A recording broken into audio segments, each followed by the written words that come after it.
Oh, you know what? I'm gonna try another trick that I do often. This is such a weird head. Back and forth, back and forth, back and forth. Like, I feel like if it's not already, should be like the official art form of Burning Man. Wow, yeah, that's awesome. Oh my goodness. Alright, like I said, now I'm gonna start going in with darker colors. I didn't think about this being so fluffy. That there'd be so many little shapes I gotta get in there. Right, I have to draw a color. I do not care. Odd mixes of color. Oh geez, I got sidetracked. I had a story. Kinda hot mess. In the best way. What? Foreshortened and all that. But then he puts the dank shit. I grew up being Hudson Dork. I'm an actor, musician, an artist. You're a chaos goblin that will be drawing. I am locked out of any other layer. And I am here for a live stream. Thank you for joining.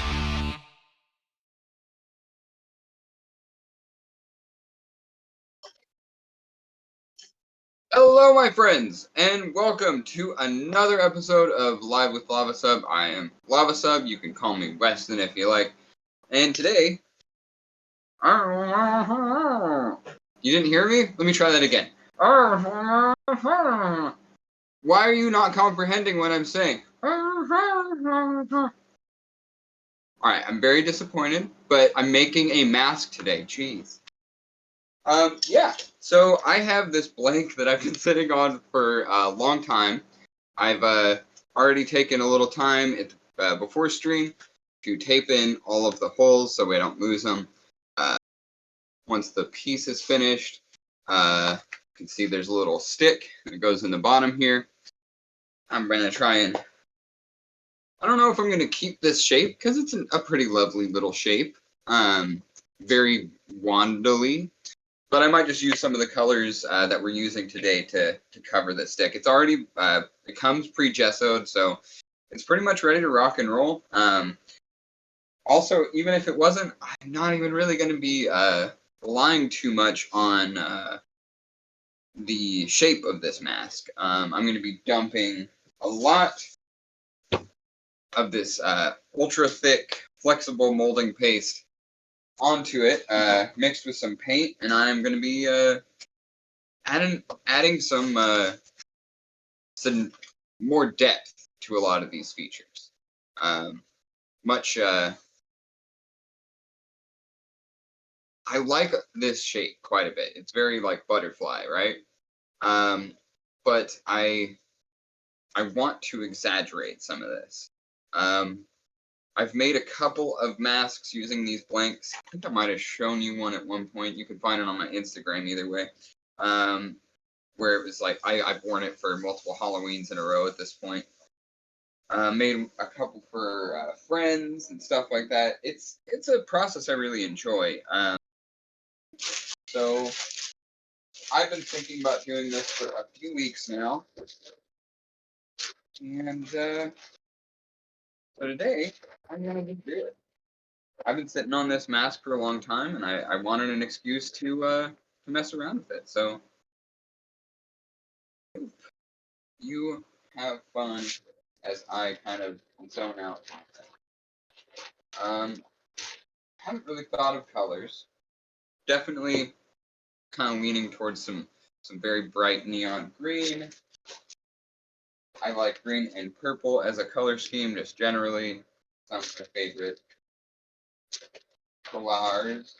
But I've got quite a bit of these old tubes that need to be used. Some of them with very little paint in them, some of them with almost gold.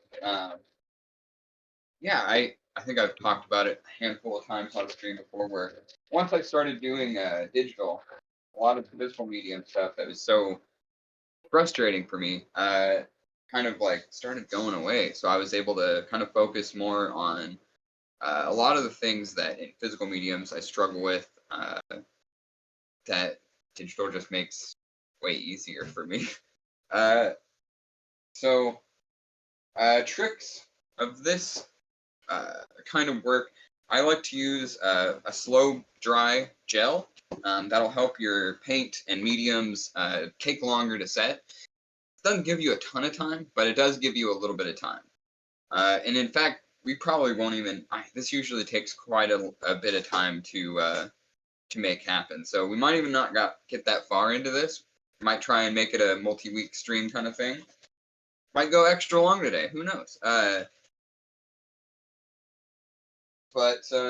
I like palette knives. I love palette knives for this kind of work,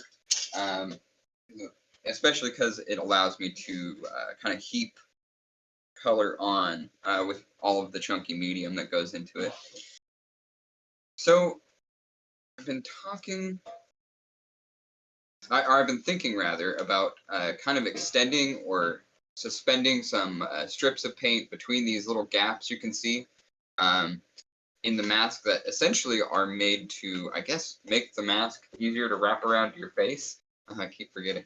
But yeah, so it's actually really nice because if you notice, the part that goes along the edge of my face basically fits right where my beard starts. So I'm thinking about incorporating that into the mask, like drawing down some big strands of kind of like this thick paint down the mask to see how that works. Because this is a sculpting or modeling paste, I can do a lot of stuff like that. It kind of depends on how much medium I'm putting into the paint. That determines how much it stretches, essentially, before it snaps or breaks. There was a moment before I got started that I thought I might be able to put something down as some aluminum foil, which you've seen me do in the pouring paint, or maybe some more of this painter's tape to extend some of the parts, but I don't think that would be necessary today. I may reconsider that and try it again that way next week or something of that nature. But for now, I'm trying to keep it just like it is.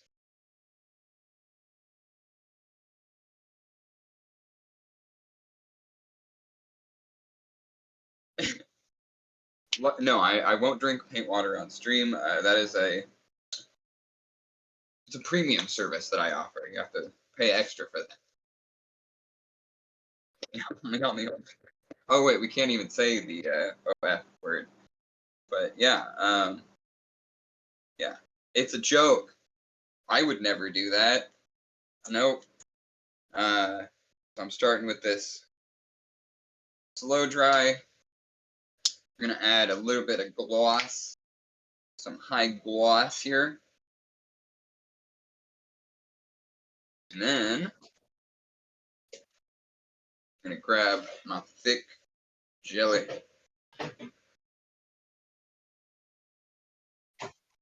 Yeah, I love this stuff so much. I could use jars of it.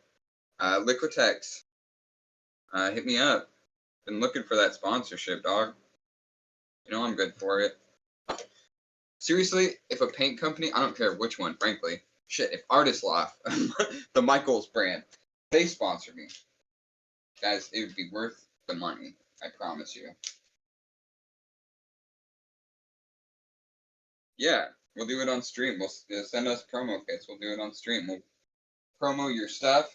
We'll shout you out on the social media. You know how important that is, brand watching. Anyway, got a couple other mediums here. Not sure if I want to add them in. I've got a fiber medium that makes everything look like porous skin, and it creeps me out, and I love it.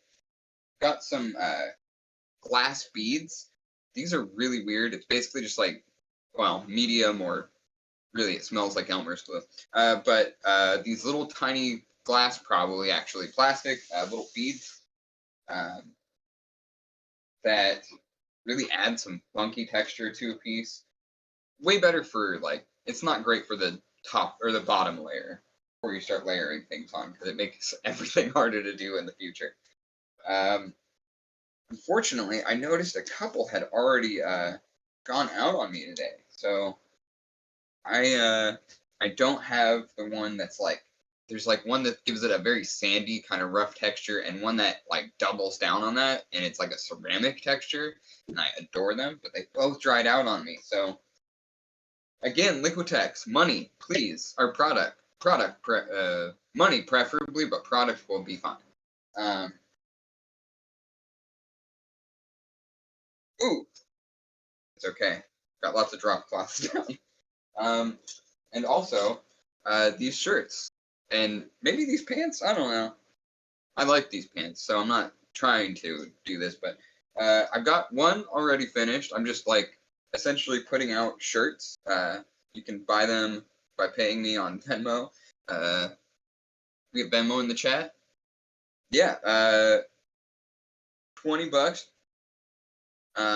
If you're in the area, 25 if I have to ship it to you, but yeah, they're unwashed, so that either is a plus or a minus for you, but I'm not going to wash them because the paint will come off, and these aren't necessarily meant to be worn every day.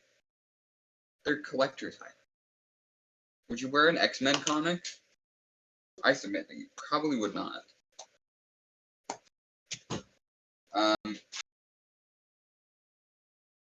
You know, I thought this neon green, I'm just going to go for it. We're going to just start with one color, and we'll work our way across this piece, kind of figure out what we're doing first. Maybe I should start with a darker color, but I don't know anything about art, except for I make it. So we're just going to start with the brightest fucking color that exists instead. Oh, this is stinky. Oh, so stinky. I wish you had smell-o-vision, but unfortunately that technology from science fiction in my childhood hasn't actually come into existence yet. But I hope soon. I really want to smell episodes of, like, I don't know. If you haven't seen Cabinet of Curiosities, there's a few episodes that I am very curious what they smell like. What's that?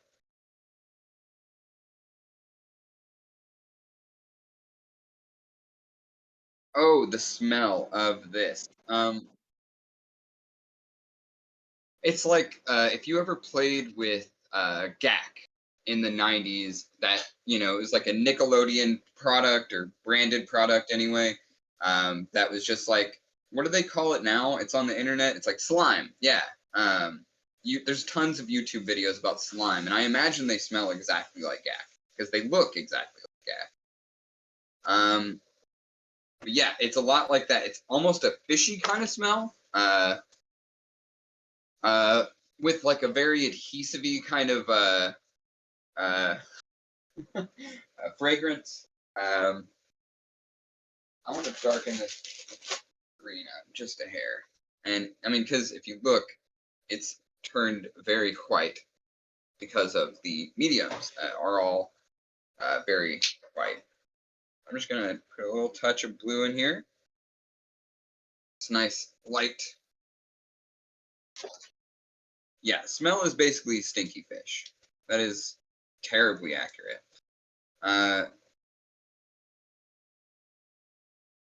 Oh, waxy. I think waxy is another good way to put it. It's a kind of a waxy smell. I think that might be the paper that I'm working with, actually, contributing that part of it. Because the what is this stuff called? Palette paper. It's like a wax-based kind of paper you can put down, and instead of having a dedicated palette for your piece. I like these because they give me the opportunity to repurpose them as art later.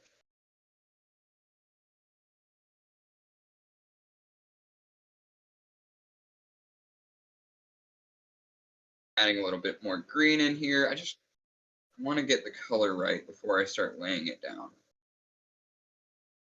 And with these mediums, it's sometimes a little bit of guesswork, a little bit of add and subtract. Well, not subtract. It's really hard to subtract paint from existence once it's been spreaded. Oot.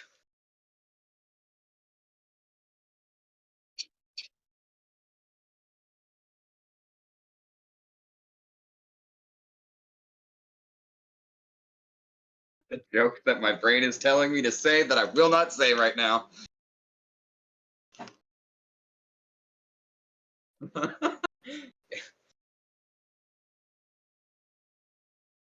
Yeah, you have to go to the Patreon or the Venmo to get that kind of content from me. Some jokes, yeah, freedom is free, but some jokes they're not. They're not free.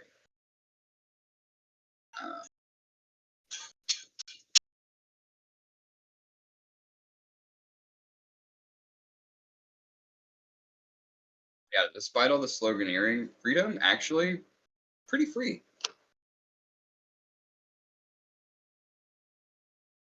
People who people want you to believe freedom isn't free. They have a product they're selling, let's say.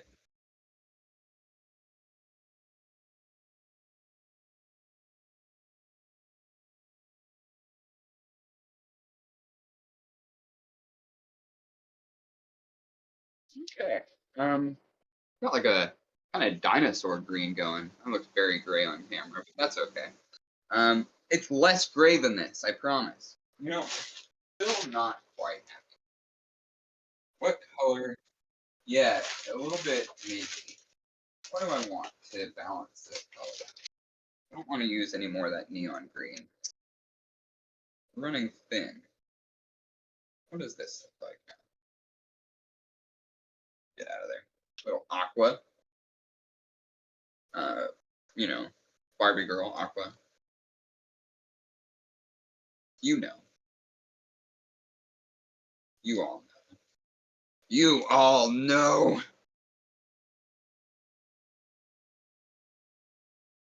Nothing past me. I'm sharp as a spoon. One of my favorite movies, and also one of my favorite Alan Rickman performances, is embarrassingly Robin Hood, Prince of Thieves, starring Kevin Costner as Robin Hood, who doesn't have an accent. But I'm such a fan of that movie.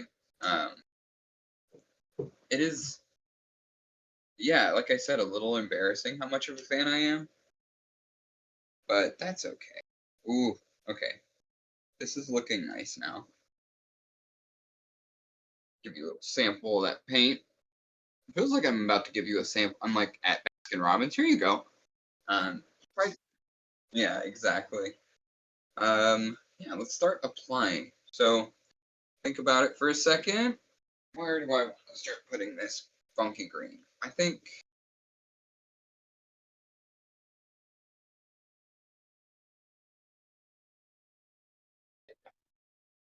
start out just applying it across a part of the face, not necessarily defining any shape, but trying to kind of get a base layer down.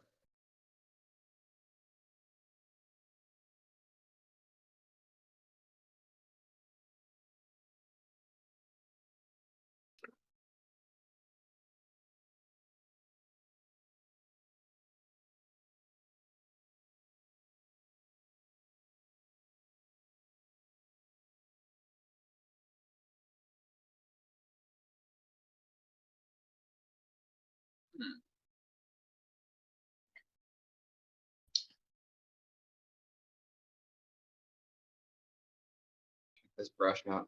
It's all rusty. I left it out one time instead of putting my tools away. This is a cautionary tale I'm leaving you with here. I switched over to my brush because I realized almost too late that I would rather have this layer a little thinner so that when I go to define some of the big shapes, they're not lost in this big, thick, chunky thing. So this is a lighter layer we're just applying with this old fucked up brush so that I don't have to ruin any newer brushes. Because this stuff is very thick. And if you don't get to it, dip your tools right away, it will consume them. eternally. Oh. Well, we've already got an interesting shape going on in this cheek that I almost want to keep, but we're not going to because we have a goal. We're gonna see that goal through before we start making any big decision.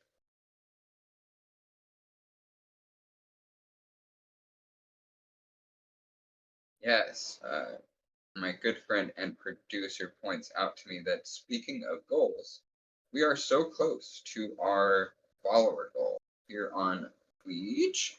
You could see in the chat how close we are to making our affiliate status, and it is so close, my friends. If you have not followed us, I would truly appreciate it if you would go ahead and just slap that baton, that button, touch the button. It would mean a lot to all of us, Nerdcrafty, and we will thank you in all of the. No, I was gonna go in all of the content. Yes, you will be blessed with our content.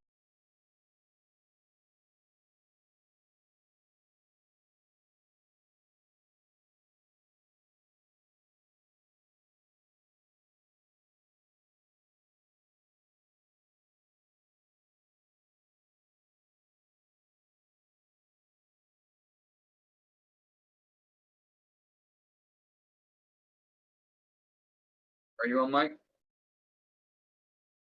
Yeah, so Sam is saying, definitely we're dropping the links for our Patreon. Please give it a look. We already have an episode of our You Awaken, of the game of You Awaken in a Strange Place, uh, called, yes, called Neon Rain. This one is starring some very interesting people who have a lot of exciting things going on. We'll be talking more about it. We have a preview that is going to pop up at some point during this live stream, so that y'all can get a taste of what we've got coming out for you soon. Yeah, I really had a great time running this You Awaken in a Strange Place. Definitely hit me up if you want to be involved. We have availability for games. Our good friend, our brother, our co-content creator on this, Zach is unfortunately still dealing with some stuff, some life stuff that cannot be put off for the moment. So I'm always looking for players for You Awaken in a Strange Place games. Hit us up if you want to get involved. The Disco server, we have links for that as well for you. Go and check us out on Discord. Get involved, yeah. I would love to run games. I would run games every goddamn day. There were people into it. I really like You Awaken in a Strange Place. I've played D&D and other other tabletop role-playing games for years, and You Awaken just hits a certain spot in my brain that I absolutely just love. It's the improv actor in me, I think. I really do love improv. It was one of the things that high school theater really helped develop in me. Our drama teacher put a lot of emphasis on our ability to improvise and knew that we just had fun doing it. So she encouraged it often. Whose Line Is It Anyway was a huge show when I was in high school. I mean, it was a huge show even before I was in high school, but yeah, Whose Line It Is Anyway was a big influence for a lot of the people in my theater class getting involved with theater in the first place. Just seeing those dudes up there being absolutely some of the most entertaining people in the country week after week, you know. I'm loving this. just simple. You can see, I mean, you probably can't see it, unfortunately, because of the, the angle we're at the moment. But you will very soon see all of the wonderful little brush strokes that kind of come out of this. All right, let's dip this before it goes on me. Although, that's why I did pick this messed up brush, so that if I waited too long, it wouldn't matter too much. Oh, wipe it on the shirt. Yes, you can buy my painty shirts. I will not wash them because I'm a nasty freak. You are a nasty freak also. Buy my unwashed shirts that I will sweat in and paint on. You nasty freaks.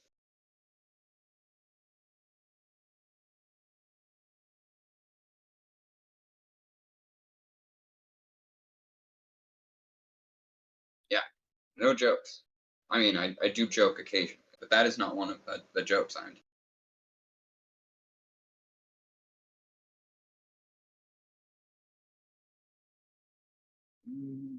You know, we're going nose. We're going nose now. I want this nose.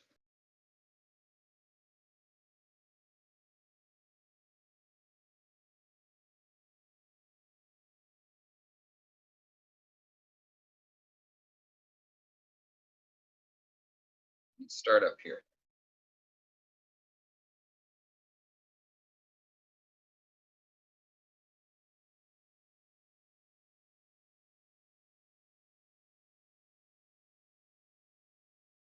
Check. I lost service for a half a second there. Well, wait. Uh, is everything okay now?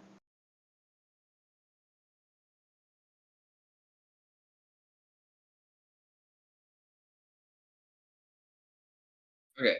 Sorry about that, y'all. Yeah, that was not ideal.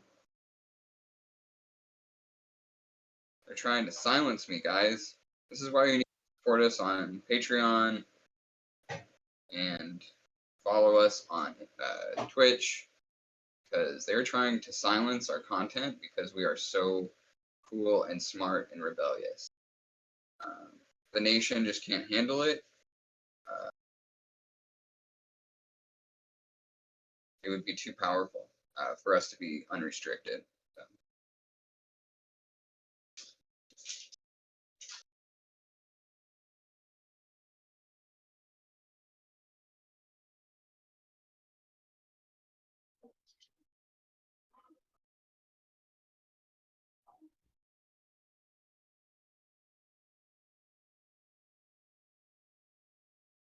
Oh, oh, okay.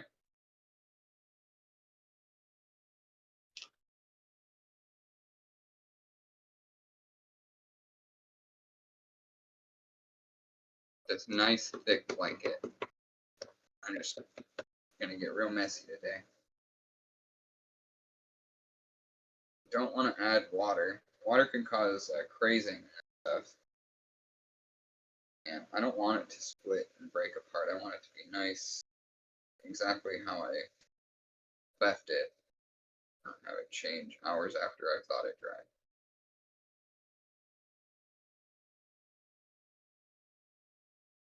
As Bob would say, beat the devil out of these brushes.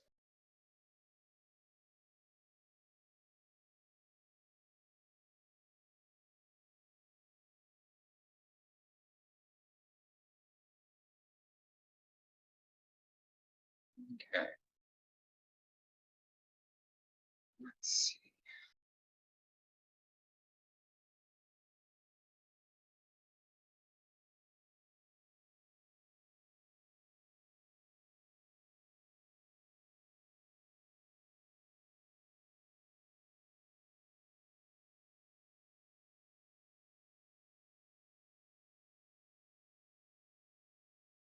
Okay. Had some of this paint get a little bit rubbed, and that's fine. Honestly, I keep trying to go in and fix all the little mistakes, but this is top layer. We're just trying to build a foundation to build everything off of. I want kind of a big square up here, like maybe not square, but right at the top of the bridge of the nose. I'm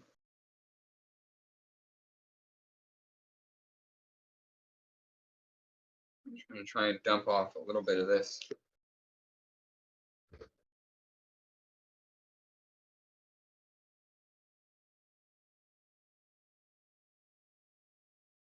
Paint medium right here. There we go. That's a lot. That is exactly what we're here for. Big, thick, chunky. I wanted this to be very dramatic, very exaggerated in how it looks at the end. So lots is kind of what I need to do here. Extra. Uh, exaggerate. Big. Nonsense.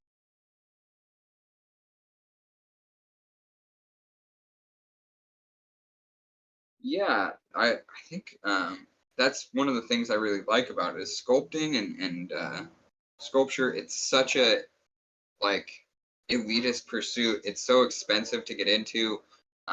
It's never made financial sense to me to try and pursue it, but it's something that I would like to pursue. It's something I very much enjoy uh, as a person who like as a uh, audience for that kind of art. I love sculpture, but yeah, it's just so expensive to buy clay or wire, whatever way you want to do it. It's not an art form that is very easy to get into. Kind of like the Magic the Gathering of art. Shout out if you get that reference. It was actually lit.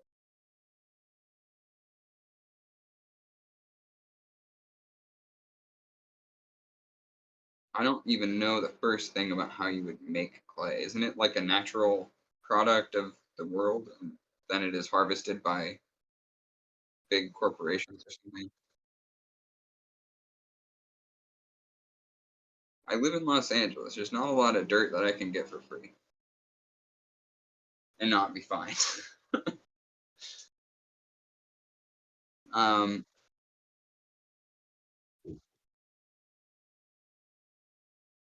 I don't even have that much dirt, mostly asphalt.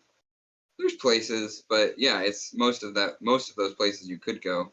You're not supposed to be taking the nature away. People go to the nature to get the nature, and we don't. We have so little of it here. You need to have these places protected. Uh,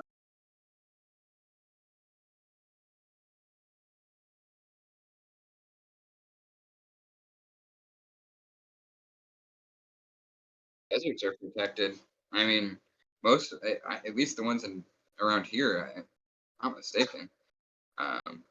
Especially like if you've there's a lot of stuff that's been going on at like Joshua Tree out there in that area. People kind of not taking good care of uh, the habitat and all that stuff. I can't quite remember. I think it was like the actual Joshua trees are um, like historic low numbers, something like that. Yeah, I would have to look it up, but I feel like I was reading something about this recently. My brain is all the way here right now. It isn't part. It is mostly in Paint World. This is a fairly difficult process right here. Trying to get things all in proportion so that I don't have to do too much work later as it's drying.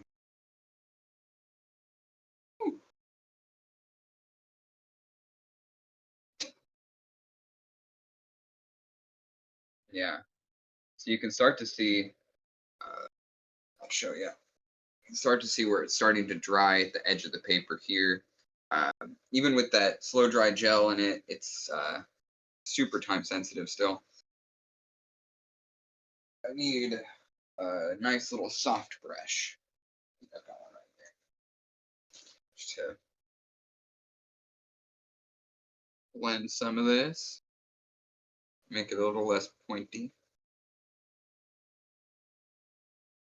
See, got the cheek. Fix that now.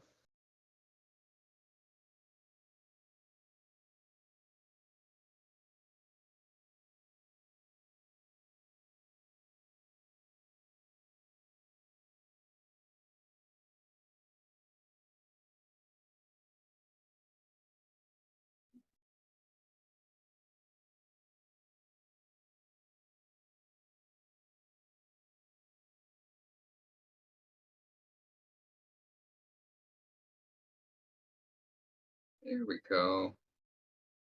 Yes. Okay. We're definitely getting closer to what I was thinking here.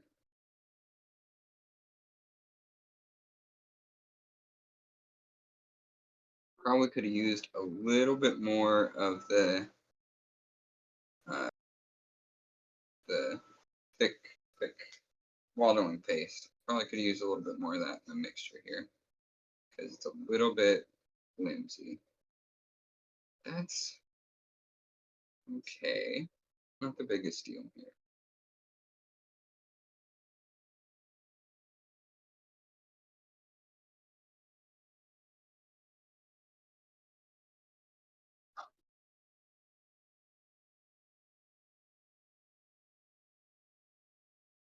I'm just trying to get as kind of even a texture on the top layer as I possibly can.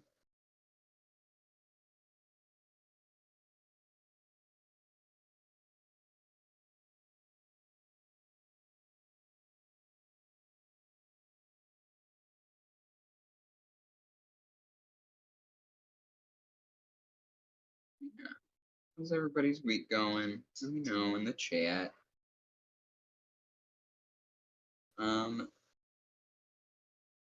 I should tell you, along with the Matt Mardigan shirts you can get on our Streamlabs store, as well as the paint shirts that I am selling independently through my personal social media stuff, and all of the art I do for Nerdcrafty. I am also open for commissions right now. So if you have some art you want done,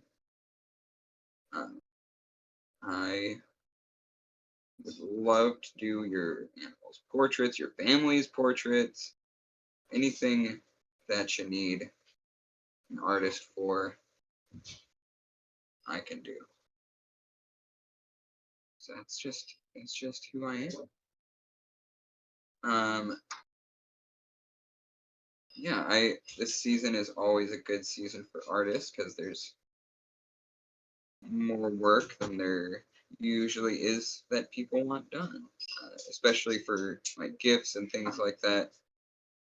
And I honestly, a lot of the art that I started like with the beginning of me painting and things like that, a lot of those pieces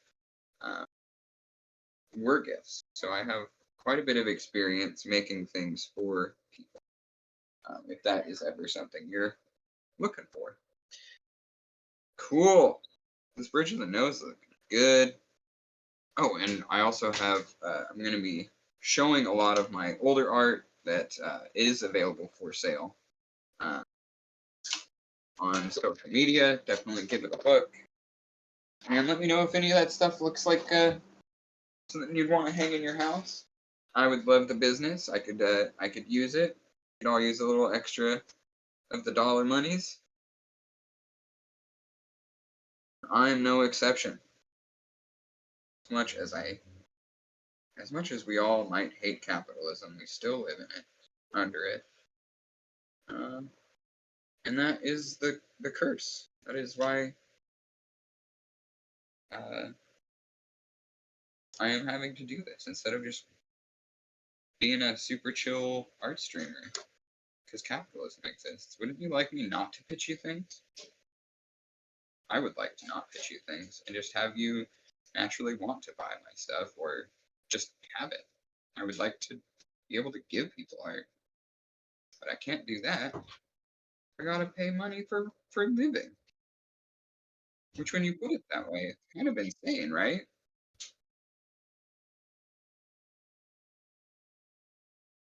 Yeah.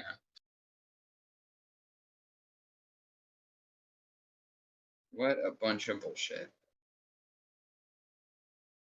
Alright, I've still got a ton of this paint. As long as I keep folding it in on itself, it's not going to dry out too fast. I just have to make sure it's nice and piled on top of itself. So with you can see the profile of this face here a little bit. Let me get this up very carefully. You can see now that I've adjusted the bridge here, that the nose is looking kind of diminutive. And that's not, look at my nose. Would you say this is diminutive? I would not. I like my nose too, so I don't want this poor friend that I will be wearing upon my face, or maybe you'll wear it on your face if you pay me money. I don't want it to have a diminutive little nose. I want it to be a proud old schnoz. We like a proud schnoz at this house.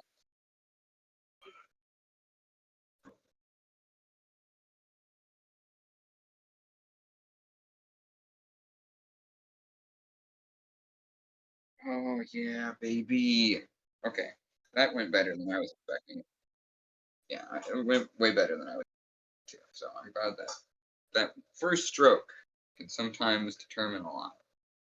That worked sublimely. Oh, hi, little baby.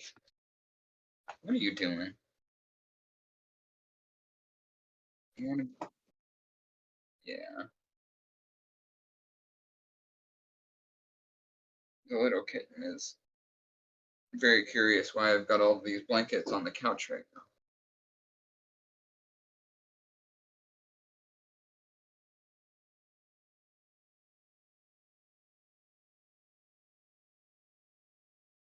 Dang! Yeah, okay. I'm just gonna let that chill for a minute, let it sit and dry. Oh, yeah.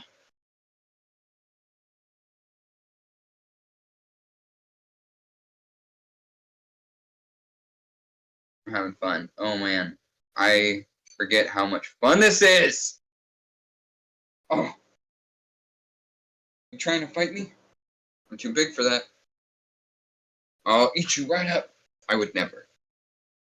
You just have to tell the cat. You just have to tell the cat sometimes that you will munch on their rib bones to make sure they know who's boss.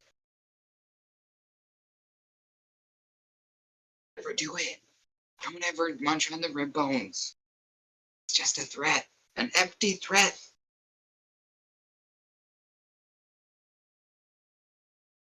Okay, I want another thing for this. Yeah, we hear it.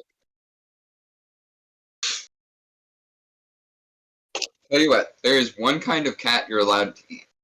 I will say no more. In fact, it is encouraged, and it is actually very basic. You should definitely eat that cat. Don't be like DJ Khaled. Yeah, very famously, a not cat eater, DJ Khaled. I could say pussy eater. We're on Twitch. It's not like we're on grandma's internet. I kind of forget I can just be myself here sometimes. Would you like me to be more myself and less a self-censoring little weirdo? I certainly would. Hit W in the chat if you think me saying eat pussy is cool. Cooler than saying a euphemism for that. I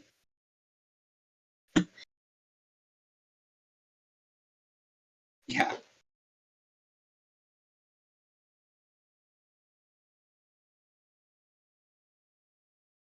It was DJ Khaled. It was like 3 years ago. He might have gone back and is now a big time pussy eater. But at the time when he made this statement, it was like it was like he was revolted by the idea of people eating pussy. And I can tell you that is not hot.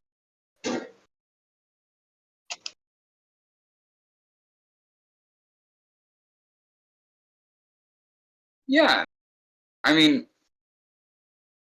we don't play that game here.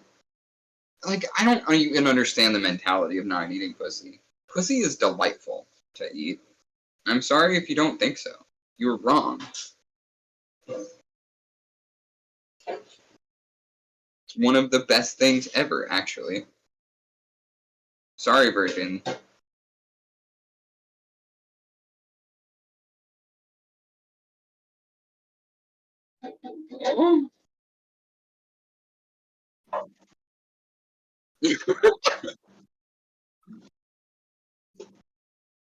I mean, your streamer is getting nasty today.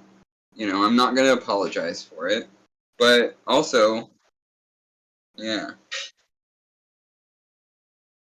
I'm a free speech weirdo for actual free speech. Not like free speech is like Elon Musk say. That's not, we don't acknowledge that here. I mean, we acknowledge it, but we acknowledge it in the sense that it needs to stop being so so fucking stupid a discourse to have.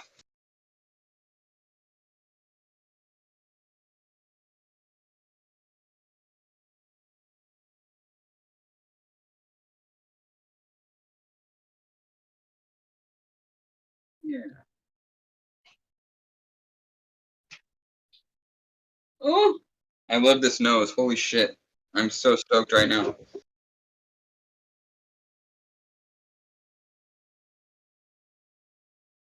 Damn, yeah. Oh wait, yeah. I was gonna try and fuck with it. I was gonna try and fuck with my camera setup, but it'll be a pain in the ass because I'm like probably like yeah, I'm just out of like finger or hands reach of it, so it'll be awkward trying to get it over here without fucking up several things in the way.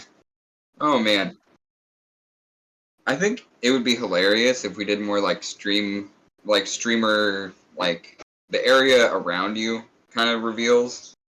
Because man, if you could see what I'm living with right now, you would laugh your fucking ass off. Like, oh man.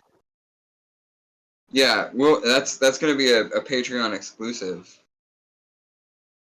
You can see my streamer environs. Little baby, get out of here! What are you doing? You see this little monster? Get out of here! He doesn't like the smell either. He's like, why does it smell like fish? If you have no fish for me to eat, ah! All right, come here. Come on. Either come up here or go away.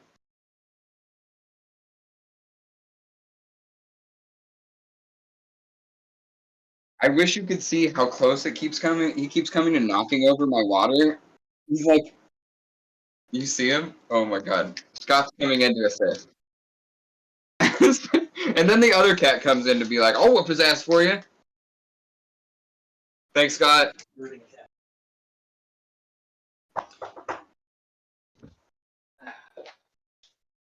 Speaking of my lovely roommate, Scott, Scott and his team just premiered their new trailer for their film Noon. I definitely recommend going and checking out his social media site.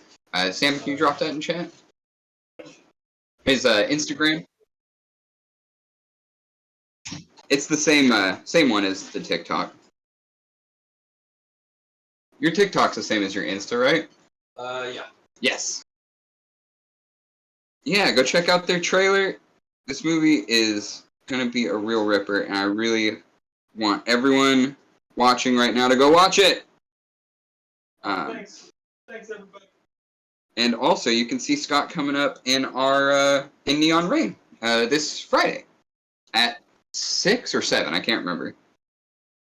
At 7 p.m. Pacific Standard Time, we will be premiering Neon Rain this Friday. Come and check it out. It's our cyberpunk episode of You Awaken in a Strange Place. This was... yeah, if you don't want to wait, you can go check that out on Patreon. I am so excited about this episode, though. I've never run a cyberpunk kind of like I was saying. You can well in the episode I actually say that cyberpunk isn't one of those genres I know a ton about or have read a lot of. So I was kind of just flying by the seat of my pants, as I usually do in You Awaken in a Strange Place, but in a very unique way, because I know like some of the like landmark stuff, Neuromancer, Snow Crash, even the cyberpunk like tabletop RPG. I'm familiar with this stuff, but it's just not like a lot.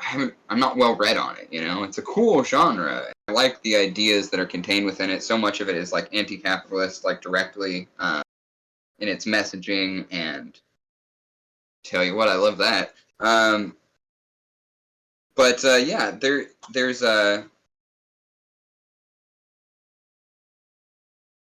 just I just haven't gotten super into that genre.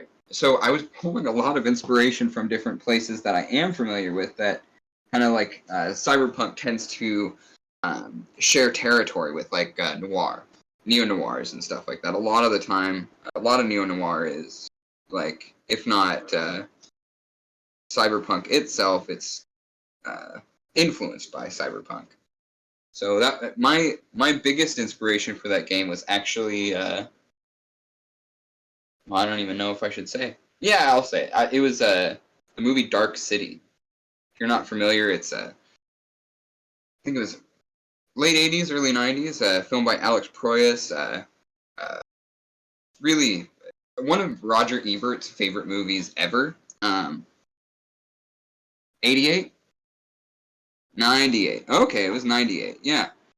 But such a great, like, I wouldn't even necessarily know if you could call it cyberpunk, because so much of the aesthetic is literally just, like, it feels like an old school, like, 50s, 30s kind of noir piece. But the more you get into the story, the more you watch, the more you realize that it is fully not that.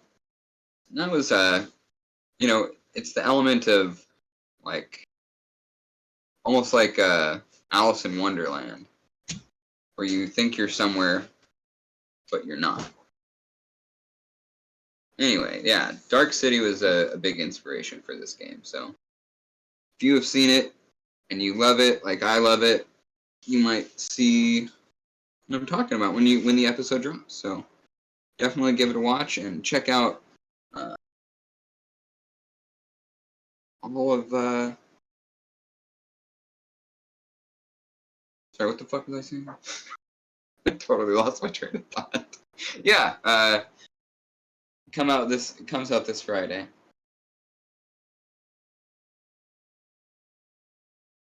All right, some of the thin areas we painted earlier, they're starting to get at least tacky, if not dry, which is great news.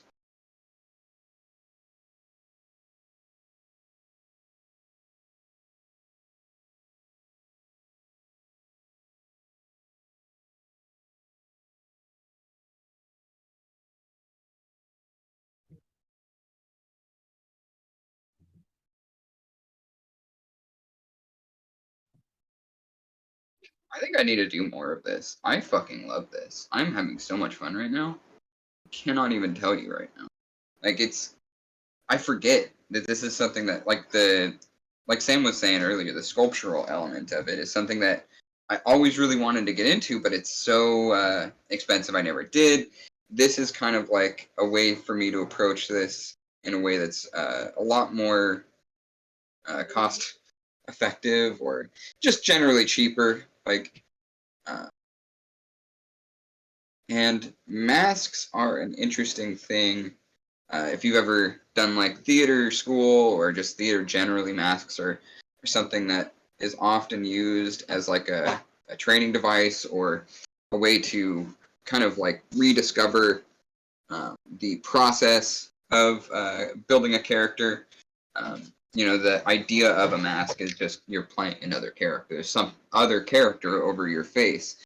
And that's a pretty visceral version of like building out a character, a very real life and fully fleshed out kind of thing sitting on top of your face that you can use to develop a character by an ulterior means than just sitting there in your imagination and, you know, inventing parts of a person's life or researching people in similar situations to the character you're playing and what their lives are like.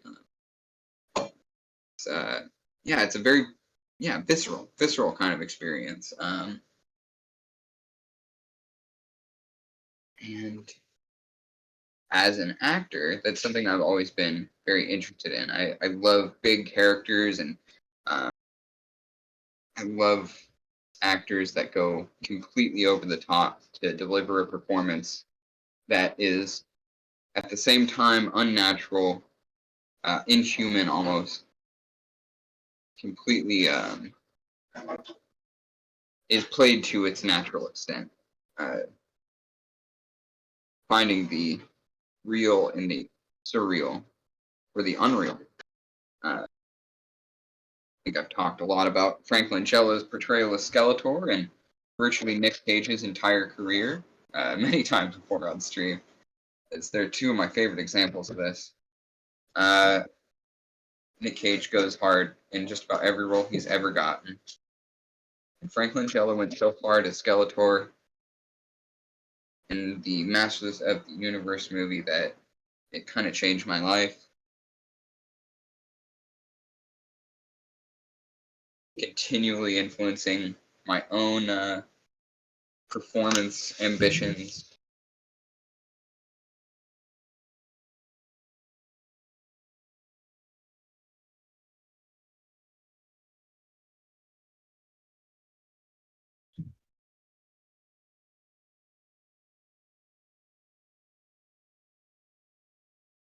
It's fine. It's fine. It's fine.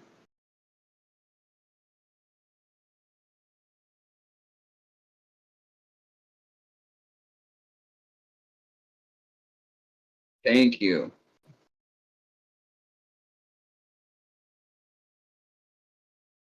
Thank you.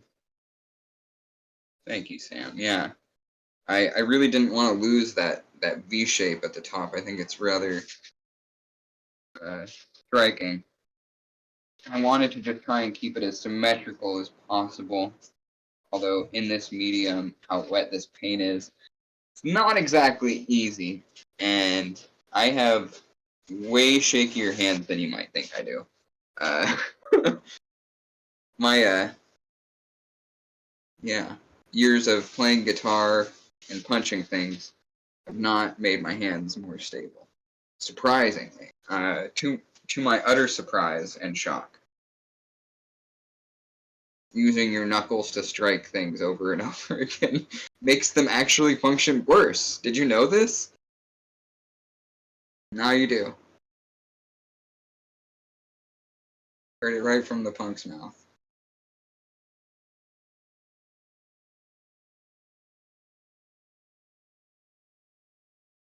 No, paper mache would probably be a way smarter idea, and therefore I've never tried it. Yeah, I don't genuinely, I don't really know how to make paper mache. I've seen it made, and I know that it's not difficult, and it's fairly inexpensive, but I've never done it myself. Maybe it is something I should take some time to explore, because it would make this process even cheaper than it already is for what I'm doing. Yeah, that's especially for that sculpting. It would probably help me learn a little easier than wet paint and medium.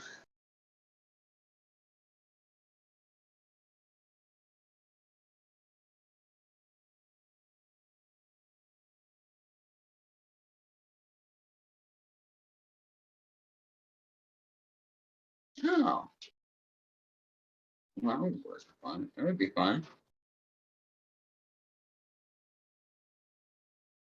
Yeah, maybe that's what I'll do for one of these upcoming streams is a little paper mache stream.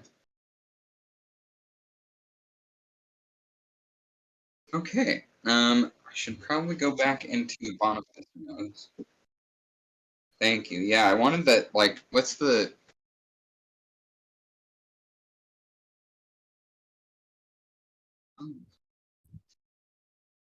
No, more of a...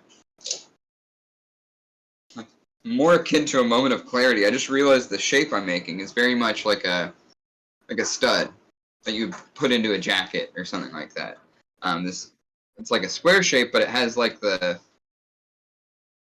angles. Yeah, I don't know the right words. Angles. Yeah, marks and angles.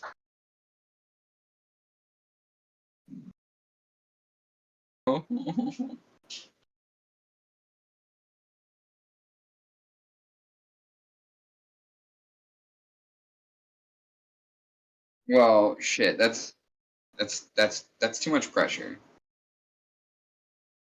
I hope Gene Roddenberry would like my art. I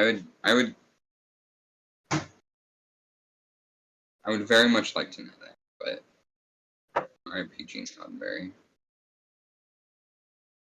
Fortunately, I might never know if Gene Roddenberry would have liked my art. I can hope, though.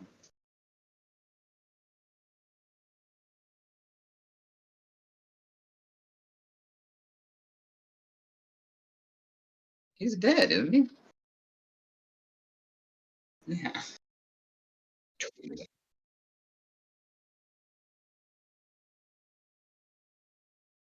I do like the idea of, like, messing with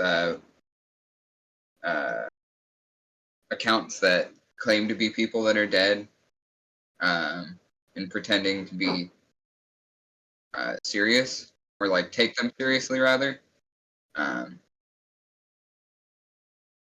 Like hit up, I don't know, Captain Hook's Twitter account would be like, why don't you come on and tell me about your years as a pirate in Neverland, Captain Hook? Why don't you come on my stream? Andy Warhol, sure. Although I fucking hate Andy Warhol. Fuck that guy.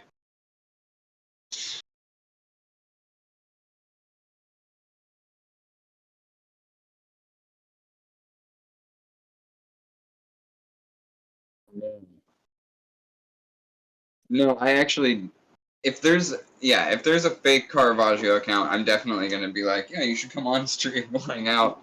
You can pretend to be Caravaggio and we'll be flirty, but you have to pretend you're a repressed gay. Oh, little guy, no, get out of here! Oh my goodness. Sorry. Issues. Come here. Come here. Little monsters. He went this way now. Thanks, Scott. Oh my goodness.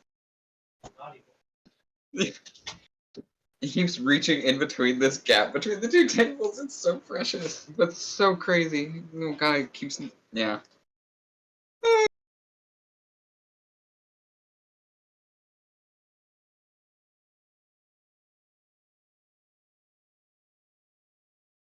Cats are just reality goblins. Like, unfortunately, we don't have goblins IRL. We come really close with cats.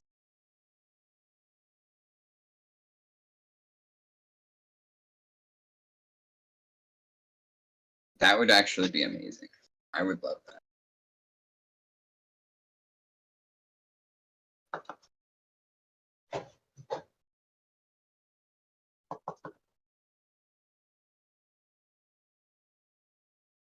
Just gotta keep folding. Gotta keep folding. Gotta keep folding the paint. Gotta keep folding the paint so it don't dry and you're gonna cry. I don't know. That's my country song for today. You guys got a free country song out of me. Yeah. Peregrine Ponderoski just came out of me.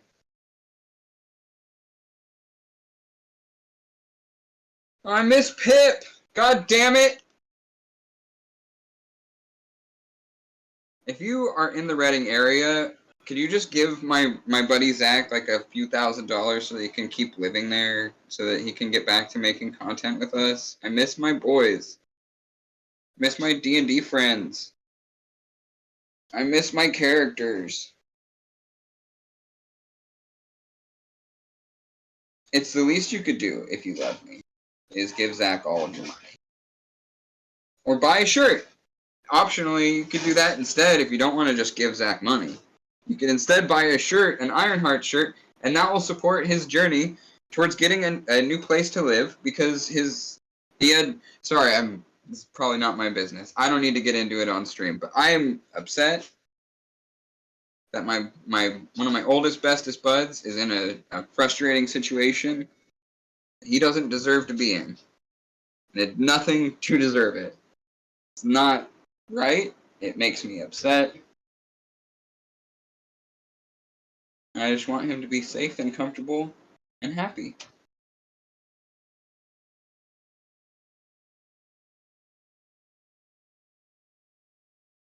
Go buy yourself an Ironheart shirt. 100% of the proceeds go to the home.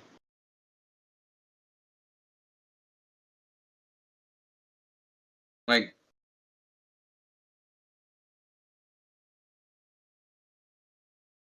if I'm being really real with you guys, like, I wouldn't be here without that guy. Like, truly, honestly. When I was a senior in high school, I got kicked out of the house that my mom's house. Got kicked out. It was looking like I wasn't going to be able to finish high school in in Reading, where I was living at the time. My dad comes, picks me up, takes me back to Sonoma County, where he was living, thinking that I would be able to start high school there, hopefully finish up high school in Sonoma County, where he was at, with his support. I called my theater department. We were in the middle of production of Grease. This is part of why I hate Grease. Yeah, we were in the middle of a production of Grease. I called the theater department to be like, tell them what happened, because I, just don't show up to school for half a week. Everybody was wondering, because this was like before I even had a cell phone. I'd called a couple of people, and then I called the theater department. And as I told you guys earlier, and as I've said multiple times, those people were definitely a huge part of keeping me alive in high school. It's a really important part of it for me. And my brother Zach, he gets on the phone after I've talked to a couple of people in the department, and he's just like, "Hey man, I have some good news for you." I was like, "Oh yeah, I could use some." And he tells me, I talked to my dad, I talked to my sister. No one would have a problem with it if you needed a place to stay and you wanted to stay with us for a few months to let you graduate high school. I gotta tell you, that was a pretty big deal to me. I was really upset at a lot of how things went down. Having to leave so abruptly, I was like, I had a girlfriend at the time. We'd been together for multiple years at that point. And I was in high school. I thought it was the most important thing ever. Great person, still buds, but yeah, obviously it was very upsetting for me for a number of reasons, and scary. The premise of like going back to a new school, my senior year, halfway through my senior year of high school, very intimidating. I didn't want to do that.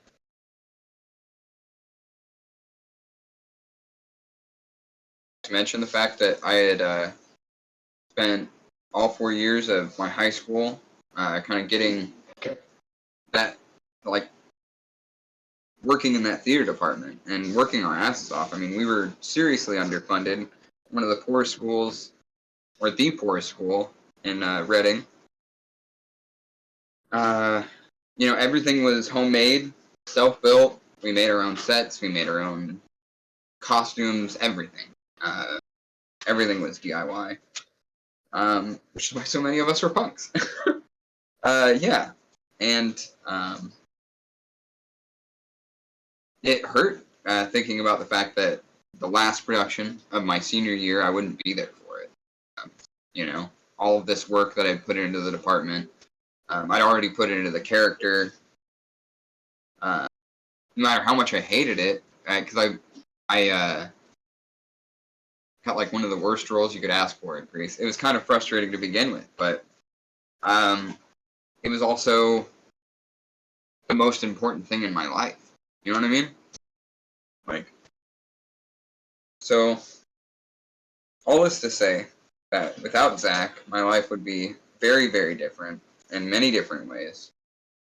And you supporting Zach in any number of ways financially, through our Patreon, through our Ironheart shirts, just giving the dude money, whatever you can, it means a lot to me. Of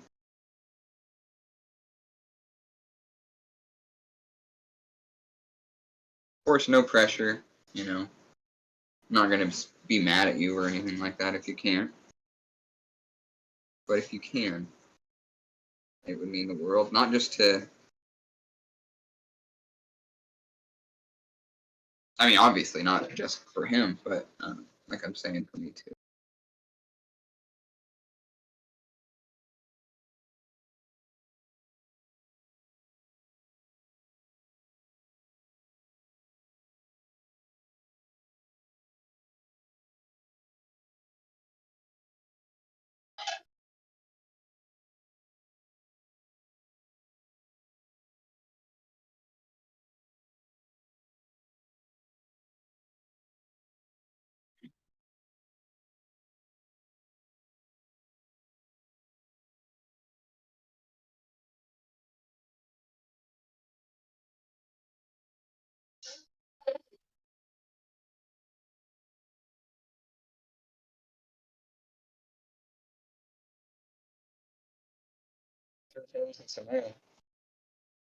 You know what's gonna be cool with this shirt is because of the mediums.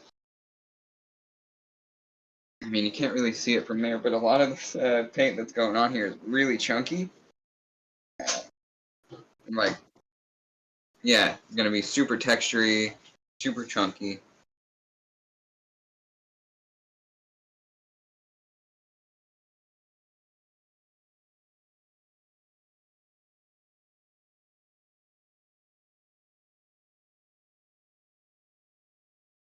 Ooh. There are hairs sneaking in onto this mask. Oh God, no! What is? Oh, it's fine. It's not a big deal, but it is frustrating. Luckily, I caught it before I let them dry in there. I would be... No, actually, that wouldn't be the worst thing. I just cut it out later.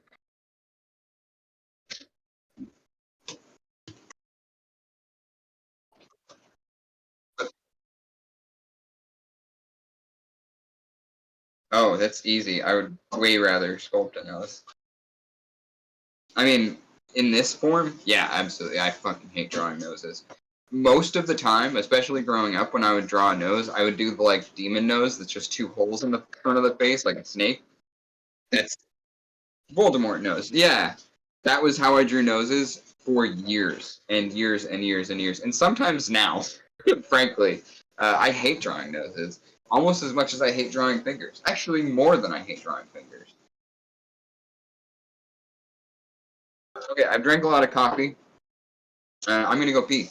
I think Sam has some previews ready to run for you. Do you need a second to cue those up, bud? So it's a quick little ad break. So stay tuned. I will be right back in just a couple minutes.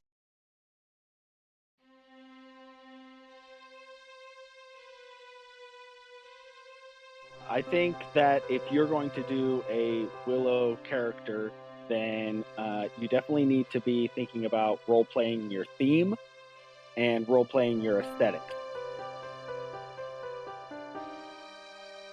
It actually talks a little bit about like how the Nelwynds, or Willow specifically, has some inherent magic. I think it might be fun if his character was like this, maybe not self-important. He thinks he's better than he is. We find him in a struggle to get, to really know himself. He is the everyman. They do a really good job of that because they give him plenty of foils and characters to bounce off with in his community. It paints such a clear picture in very little words. It's really smart writing because it's showing us, not telling us what and why we're doing what we're doing. This is just the beginning.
Thank you for your patience.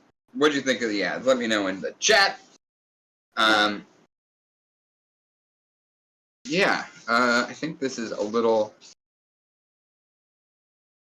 Yeah, this is already basically dry. That's amazing. Everything in the nose is still very wet, so I'm not going to touch that right now. I'm going to wait to work that with my fingers to get all the kind of details into it. Once it gets a little bit more dry, I might make this an extra long stream. Do you have time for it, Sam? Yeah, so we might go a little late on this stream. Stick around for me. I am going to keep working this area. Do we want to stay away from the nose for now? I think staying closer to the nose is better because the cheeks are going to be dry.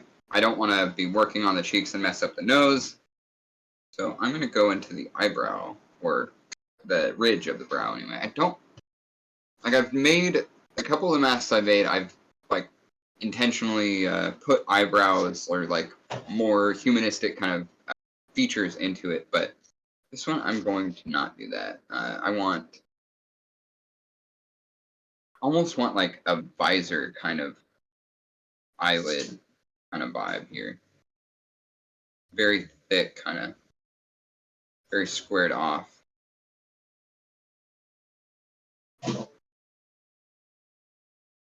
Visor kind of thing. I want to keep the shape of that eye though.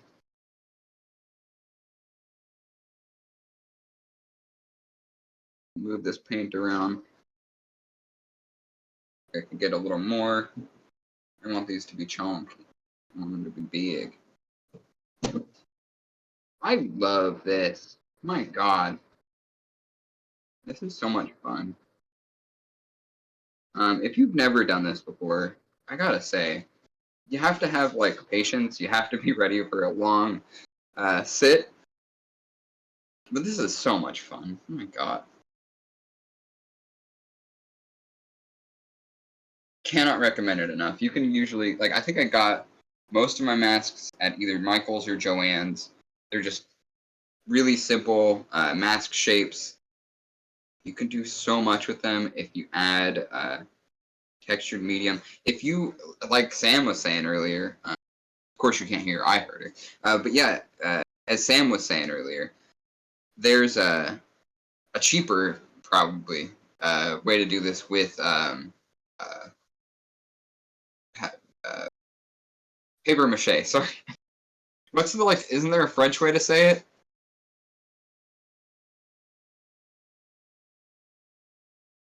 Yeah, I don't know why my brain was trying to think of Massier de Papier. That's not, I've never said that before. So, no, I don't know what I was thinking. But yes, paper mache would be a great way to add a lot of texture, a lot of thickness,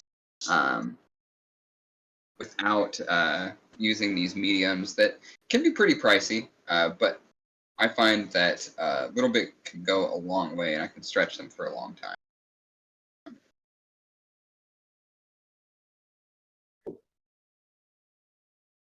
Oh man, what's great is with the slow drying medium, like it gets thicker as I work.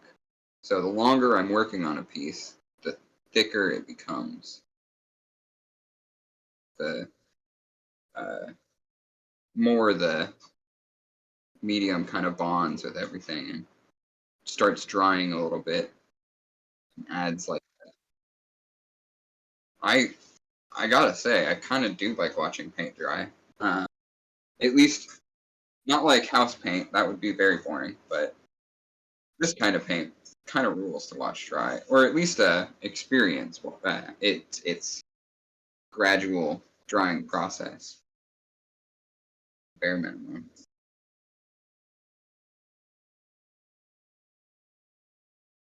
Oh yeah, I bet. Yeah, you can kind of. Geez, I'm working on the shadow side. Maybe I can. Yeah, I was gonna say maybe I can adjust the light, but I think that might just be more trouble than it's worth at the moment. We've been going with this very dramatic lighting so far, and it's worked so far in the stream. So don't fuck with a good thing, eh? I like drama, dramatic lighting. Oh my god.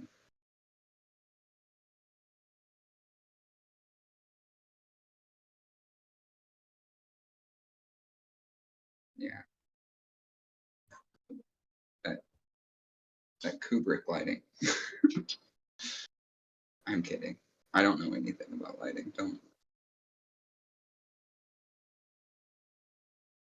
What's that? What? Oh, artistic. Yeah, artistic lighting. Oh, I did the thing. I did the thing I said I didn't want to do, and I touched the nose. That's why I had it the other way. It's fine. It's fine. It's. There we go. Easy peasy. Rotate it again. I just wanted to get that edge real clean. Now I need to make this seamless with the mask.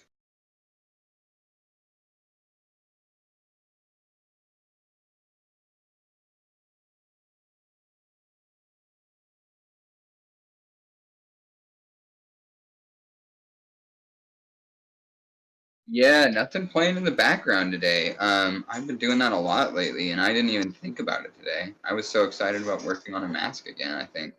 Frankly, I was a little bit nervous today, because these, like, I've never messed one up before, but the fear, the fear exists. So, you know what? I want a longer doodle here. Oh, I know. I have the perfect doodle. Wait.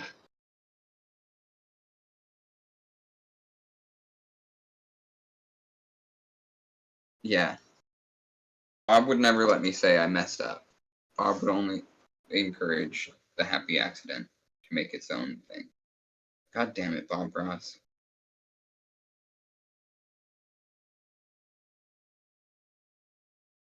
Only the pretty ones. No, I think that's a weird fallacy. The whole symmetry equals beauty thing. I think it's nonsense.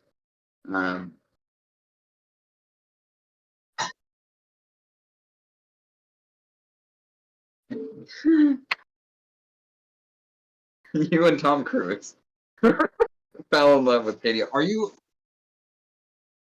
Yeah. Are you still off mic? Okay. Up to you. Up to you. Okay, I'm here now. I'm here.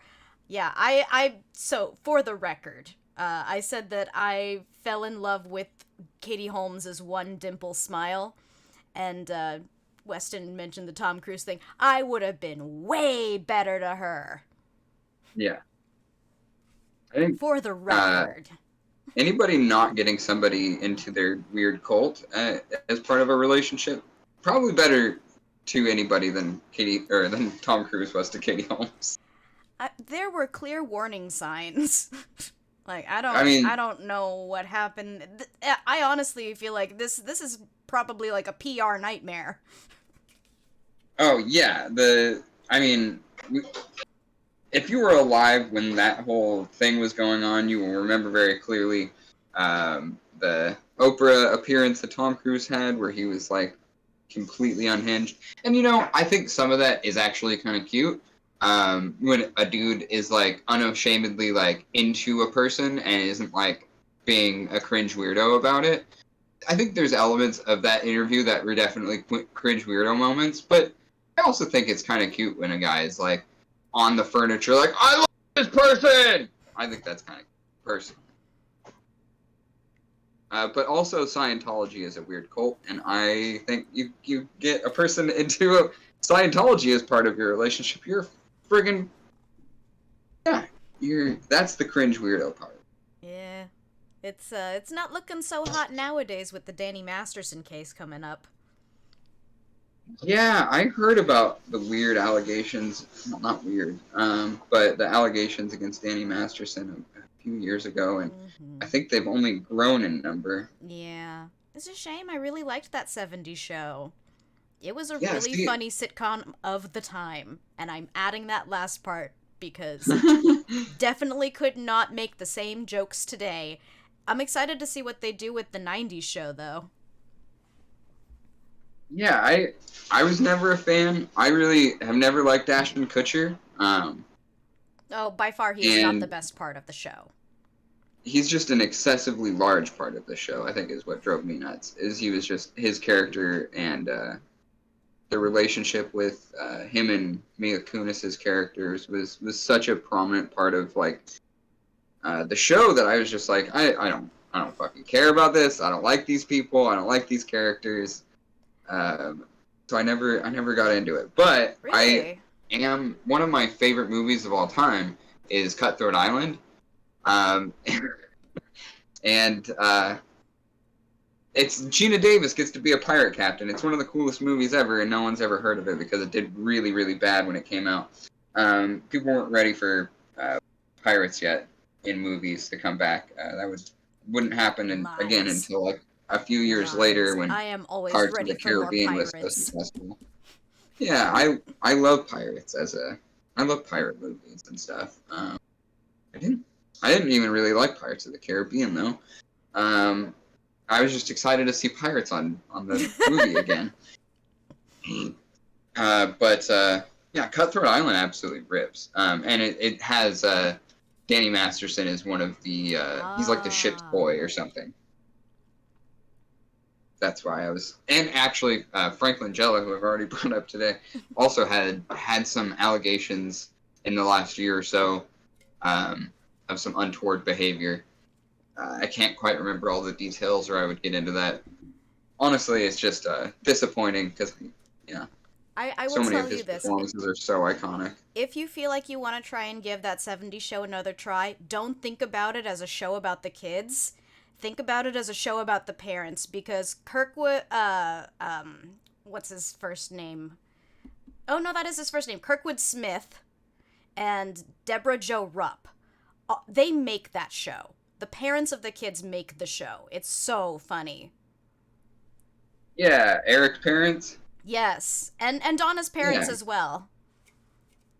Sure, yeah, it was like the conservative, liberal, ex-hippie thing that they were playing out the narrative of. I see that. I didn't like those characters either. I liked Eric's mom. She seemed nice enough, but Eric's dad just seemed like it was like, yeah, this is of the period. It's also, unfortunately, so much of what's still happening. These ignorant old white men with their terrible opinions and concepts for child rearing. Yeah, but the whole point is that it's a parody. It's satirical. Yeah, I understand that. It's also not always played that way. Or at least not recognized for being what it is. And that is, as I've talked about many times, a major issue we have with media. Well, that's not necessarily art's problem. That's people's problem for not critically thinking about the things they're consuming. Yeah, I would agree.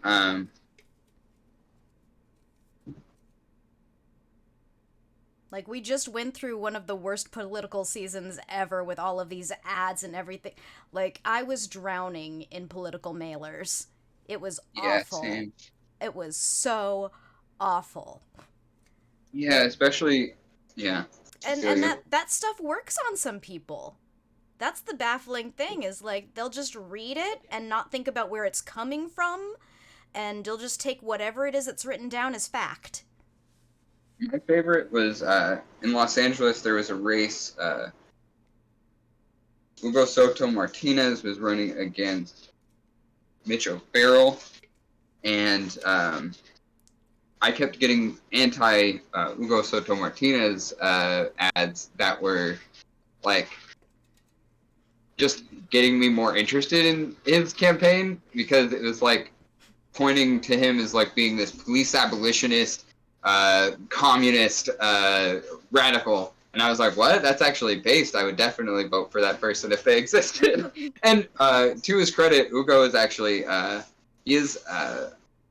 union organizer and seems like a really good dude. I'm glad that he is, at least as last I checked the tallies, he was currently winning that race. And Oh I yeah, think there's that still was like a bunch of stuff that's up in the air out there, huh? everywhere. Yeah, it's very interesting. Yeah.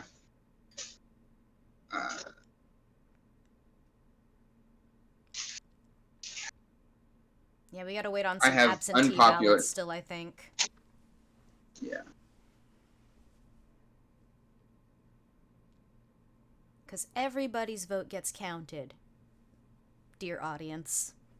Everybody's vote. Oh boy, didn't you see that? Probably too far, right? My hand is tremoring as I'm going through this. I saw a little wiggle, but I thought it was on purpose to kind of like smooth something out. No, that was like straight up, just like just a random tremor of my hand. Somebody Take used the care of your force. wrists, friends.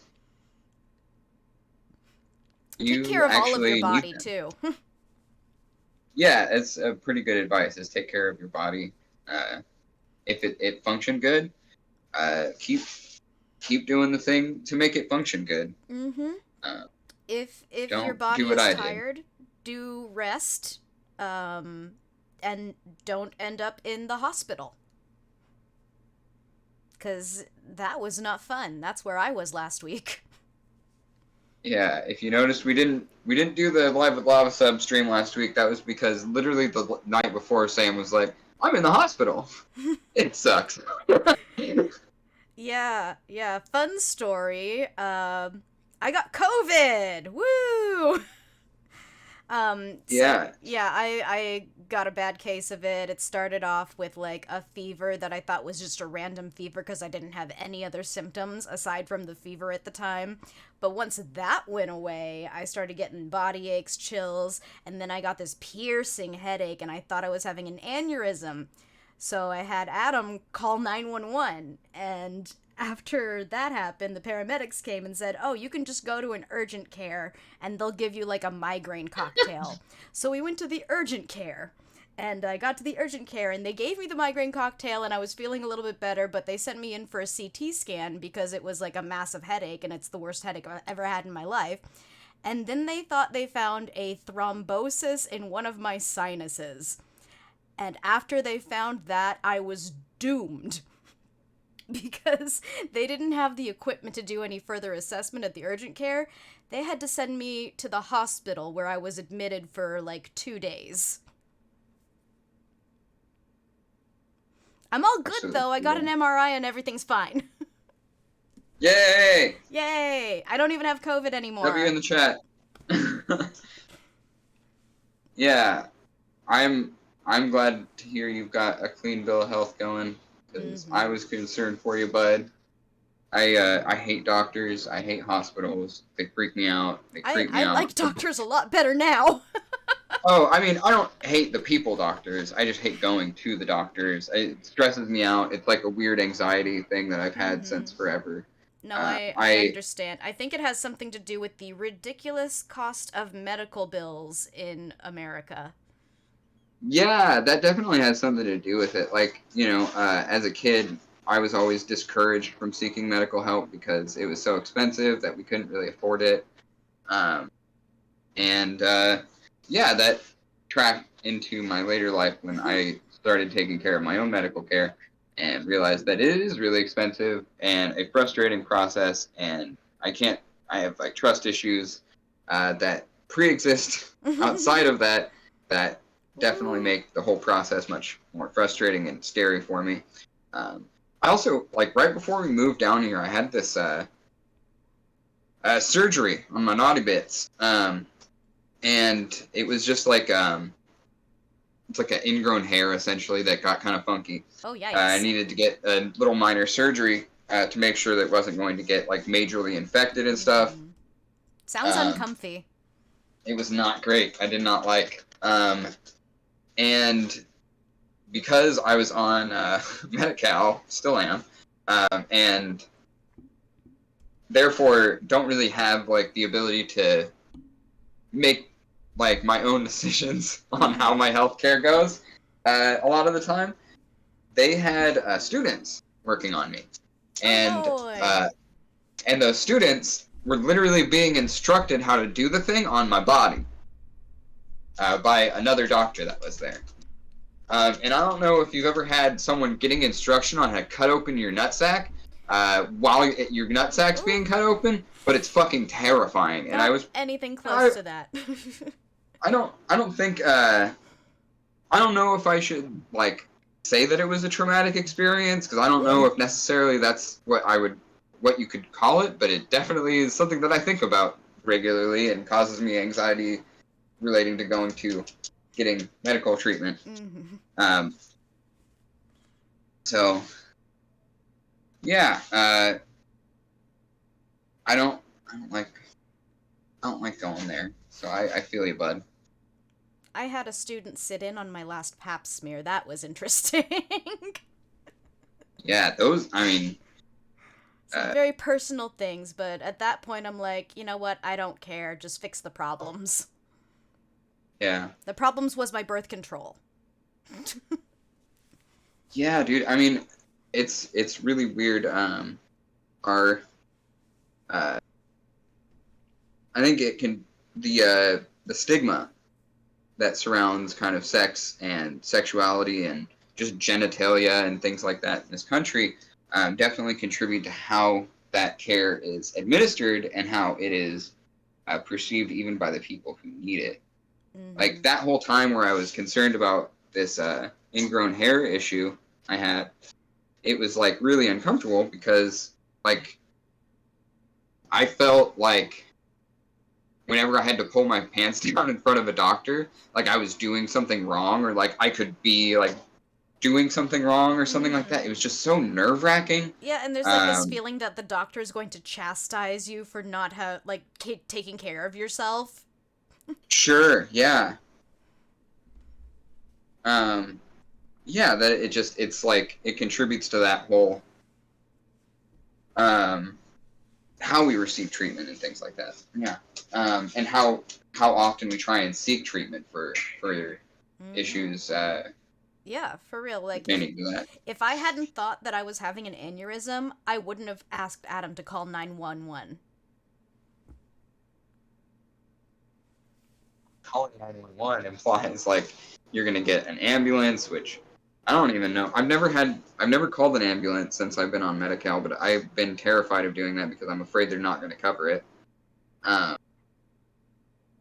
I don't think that's how that Pretty sure works. Medi-Cal does cover ambulance rides if it's an emergency. They probably do. I'm so terrified of like even asking about my services because I don't want the lights cut off. You know what I mean? Mm-hmm. It's like, if I don't touch it, it won't move. Yeah. Don't breathe on it. Don't breathe on it. It'll fall off the table.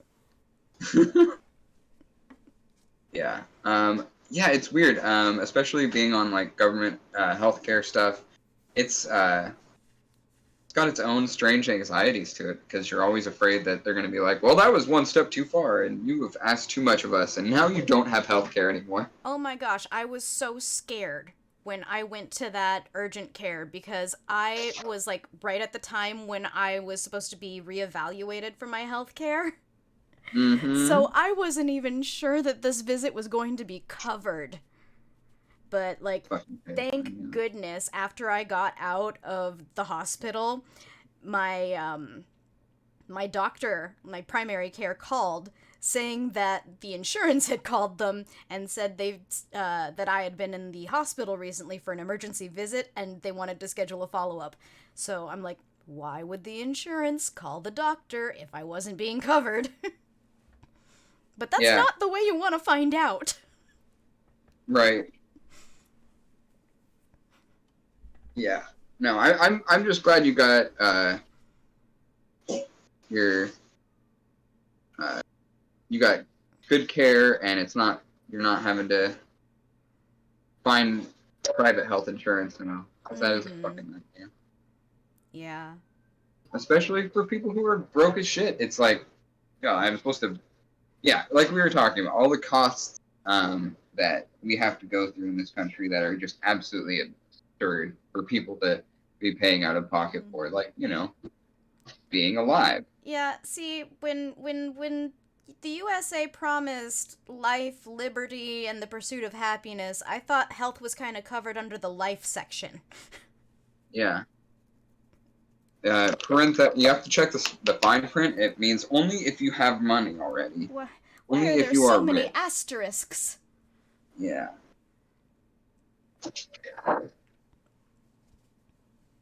Because we have brainworms. Because our founding fathers were slavers. They were also uptight Puritans, so... Yeah, I was gonna say, yeah, exactly. So many... Well, so not many all of my complicated- ancestors, just on one side.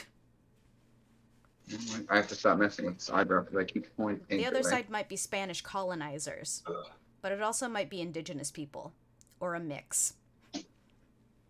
Yeah, dude, yeah. I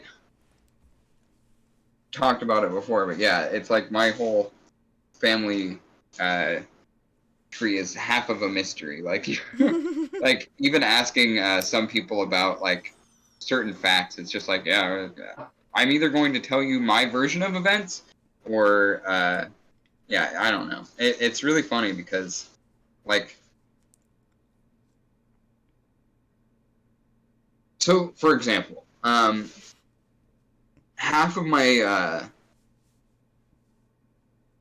family, maybe not half, I don't think at this point. I mean, everybody basically knows the truth now, but for most of like my dad's life, I think most of it, he didn't actually know if we were Lebanese or Syrian, because the way that my grandma's family got into the country wasn't exactly legal.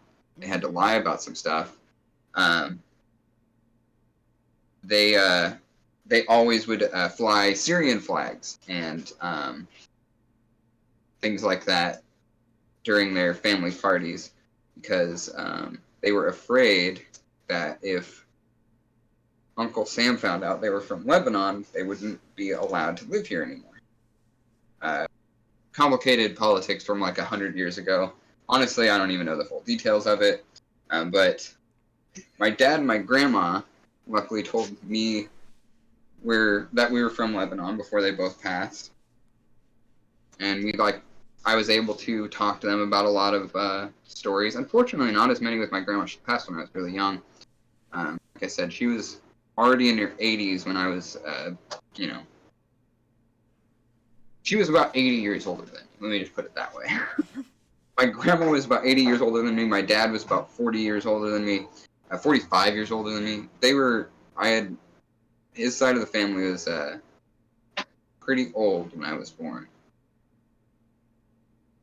So, yeah, you can ask some of my family today, though, and they will tell you that, we're Syrian, just because of that fear that was instilled in them, even though it's far past any statute of limitations that would exist, I believe. Especially because when they did immigrate here, immigration policy looked so much different for people in this country, people who were trying to become citizens and things like that. I don't know if you guys know this, but our immigration policy went super right-wing in the last 100 years or so. You might say far right, to the far right. It's pretty revolting, actually, thinking about the fact that,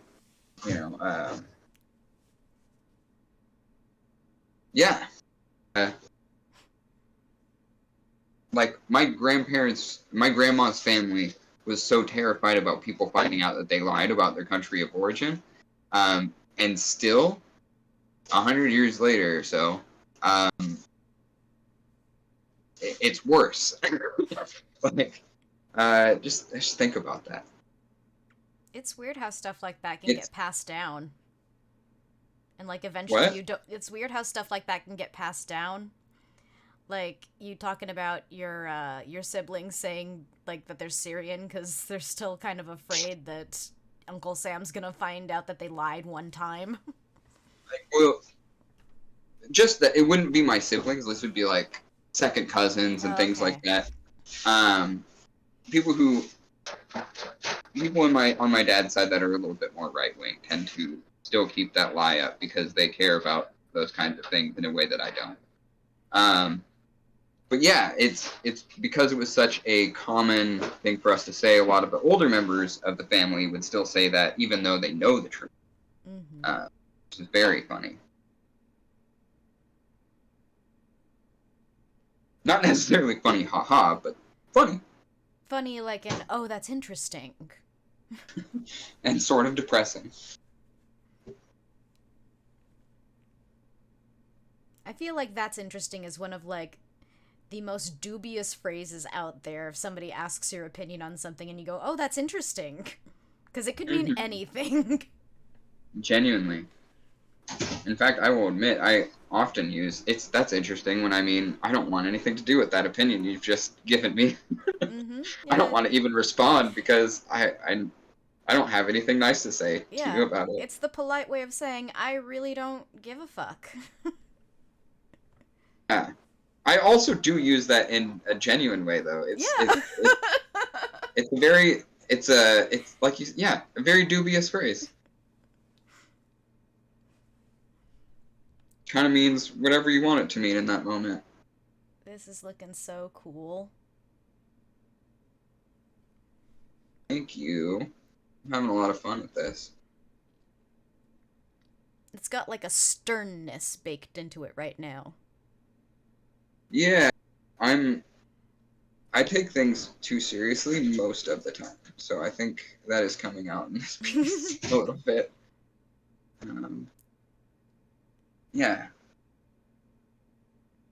definitely something I worked on, being a little bit less intense.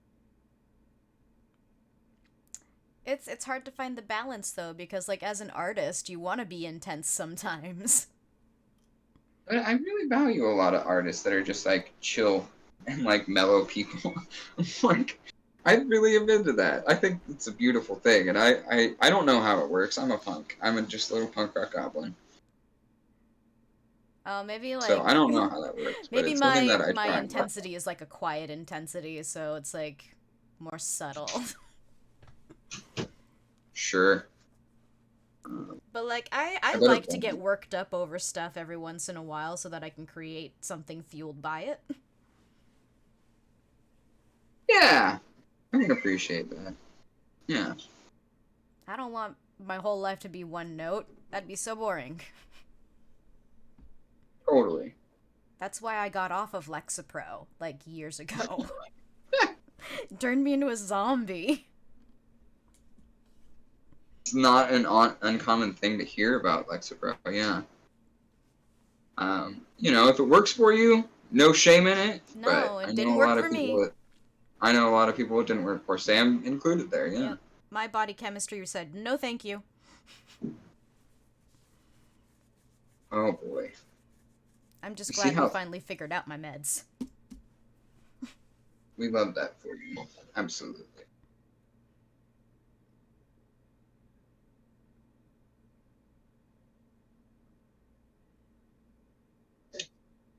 I've thought about trying to get on something for all of the things my brain do, but it's terrifying to me as an addict. Like I'm, always, especially because my first experience with addiction was Adderall that I was being prescribed, and didn't even know I was addicted to until it was like, I was doing ungodly amounts of Adderall every day, and basically just had a really bad meth habit. But a doctor kind. Mm-hmm. Yeah, I don't have the ADHD stuff, so I don't think that my Prozac is habit forming. Yeah.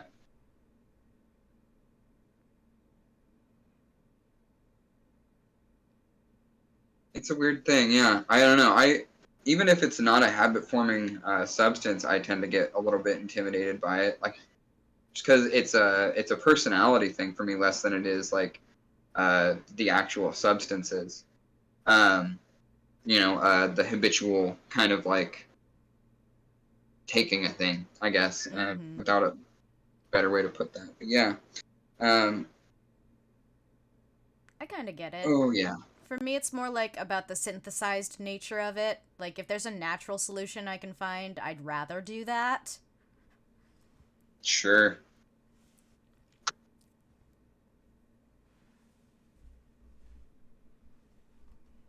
I don't think my insurance will cover, like, Eastern medicine, though.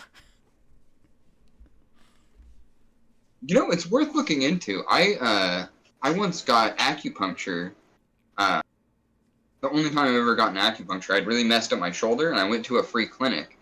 And they were like, cool, we're going to prescribe you XYZ. And I was like, well, I have addiction issues. I don't think you should prescribe me any of that. They were like, oh, okay, well, that's interesting. Thanks for being honest about that. We definitely don't want to put you in that position. Would you want to get acupuncture? I was like, sure, I guess. Do you have to give me a referral? And they were like, no. Today we have actually 2 people, like, guest visiting us that do acupuncture. We're thinking about, having building some kind of contract with them, but for now they're just kind of here doing this stuff for free. Do you want to get some acupuncture done on your shoulder? And, I've never had trouble in that shoulder again. Wow, that is serendipitous. Why? It's just like you went in on the day that they had like acupuncturists there trying to like say, "Hey, work with us." No, yeah, exactly. It was kind of a great serendipitous event. I thought it was so fascinating because I don't put much stock in New Age stuff. I don't trust any doctors. And there's so much of a tradition of that, of scams like a lot of kind of New Age medicine that have existed for hundreds of years in some cases that are almost weird that we identical. say New Age. Yeah, and it's like, it definitely gives me pause for a lot of this stuff. And yeah, it's concerning. I don't want to have medicine administered by snake oil salesmen. We know how that worked out for so many people. Well, no, all the snake but, oil you know, salesmen are doing, what are they called? Supplements now, because the FDA doesn't regulate those.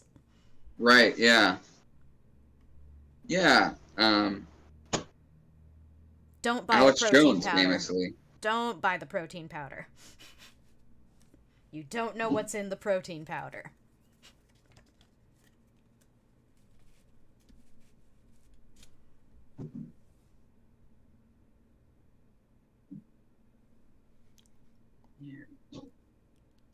Sorry, I'm like zoning.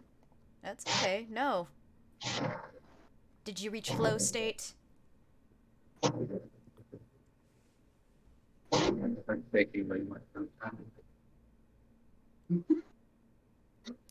Your audio got funky a little bit there.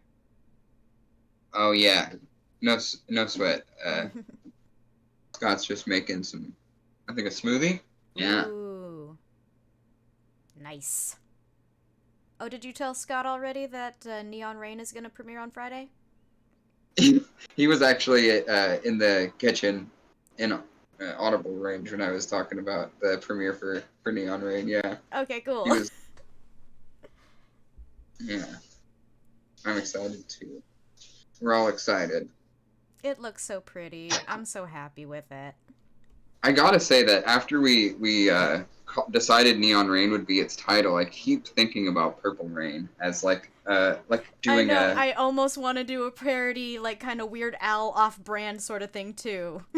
All right, well we're both thinking it, Sam. I guess that means we have to do it. You look the most like Prince. Oh, that's so sweet of you to say.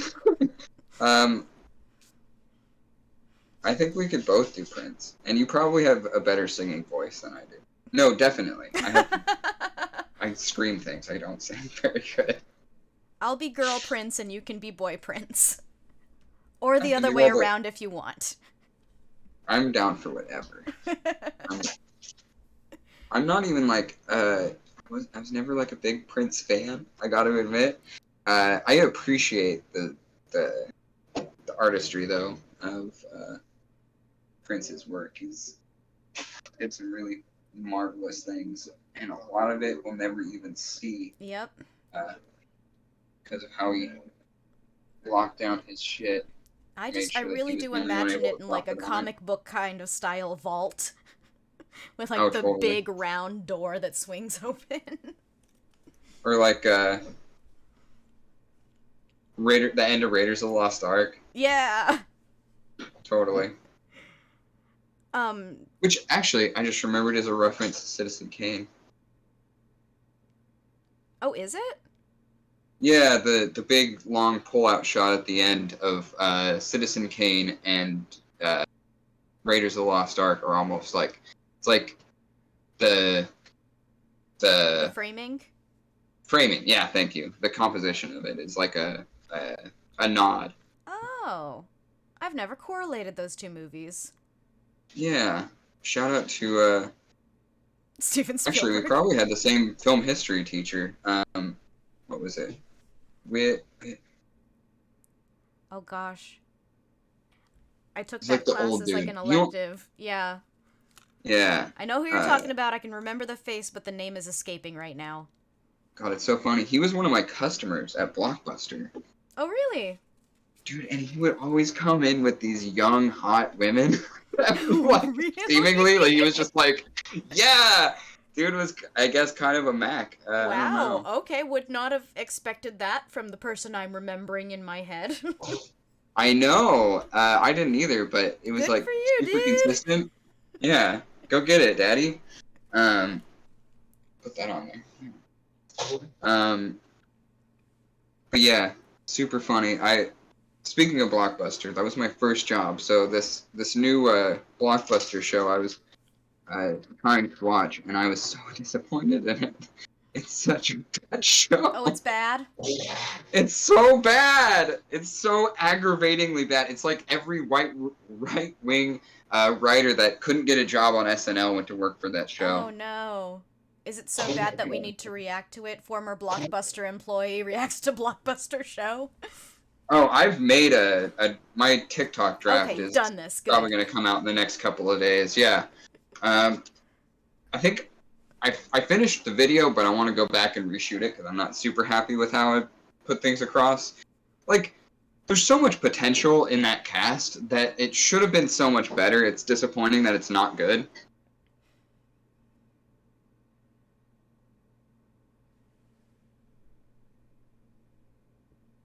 Yeah, damn.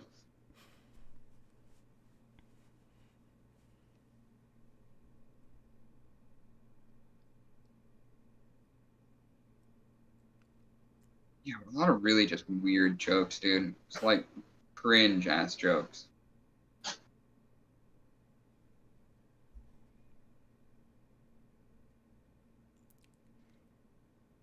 Yeah, I don't know. I feel like there are some shows where the writers are just, they're trying so hard. And because they're trying so hard, it just doesn't come off as, like, easy. You can, like, feel the effort. Yeah, no, definitely. Wow, okay, let me look at the thing. Stand you up. Well, let me try and get a close on it. I can handle the cheeks now. Oh. Pull it back. Oh, wow. Yeah, that's some hard shadow. Alright, hold on. Boom. That'll be a better angle for the camera. Nice. The hard shadows give you a really, like, a good sense of the depth of it, though. Right? Yeah, I'm really happy with how this thing's turning out. And I just touched the center, the bridge of the nose. And it's almost ready to be handled. I can almost start kind of sculpting it with my fingers, which I'm very excited to do. Which means that the edge of the nose is probably really close too. Oh my god, it's ready. Okay. Might have to jump down here. So wait, what Nope, are you doing it's now? not quite there. You're gonna be, like, moving pieces around with your fingers? Yeah, smoothing the texture out to make it more less ridgy. Oh, blending. Yeah, essentially just being able Okay. to go in with my fingers. It's my favorite part. And you have to wait for it to just be at that stage where the top surface is dry, but all of the layers underneath it are still very gushy. So then you can start kind of working it. But it's like you have to catch it at the right, like, basically seconds. You don't have much time to work on it before it's totally dried out. But it does give you the ability. Actually, this is working. It does give you the ability to. Oh, Oh no, it's I fine. saw that. To smooth out some of those rough edges, yeah. I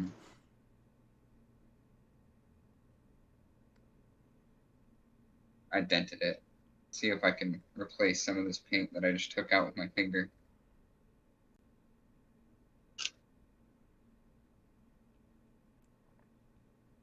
If not, we'll just call that a Nice. chickenpox scar. I'm just gonna get a nice little ridge of paint on my palette knife. I'm just gonna apply it right to where I fucked it up, or I scratched it. Spackle, spackle, spackle. Yeah, basically. Fortunately, this will give it a little bit longer of a drying time, but at least I won't have to look at it and be upset with it. It's fine, especially because of the technique I was just talking about, going over it with my fingers. Okay. Oh, dang. It is 5:30. It is 5:30. So we're officially into extra hours. We're in overtime now. I love it. We don't ever do this. Yeah, I've been getting off stream early the last couple of times, in fact. So Well, you've been saving up some time for this. yeah, I might actually need to get some more light here in a second. It's getting dark. Half my light is natural light, and I lose it usually towards the end of the stream, right around now. So might be time to flip on another light. Be a little bit more yellow, but we'll live. Yeah, I completely understand. It gets dark in Las Vegas so quickly because of the mountains. Oh yeah, yeah. It's like 4 o'clock. It starts to get dark now. Thanks, daylight savings. It's okay. That's the last time. Oh, is it like official? Yeah. Interesting. That's the last time. I think after the spring forward, it's never again. We don't need to save daylight anymore. The farmers will just have to cope. Yeah.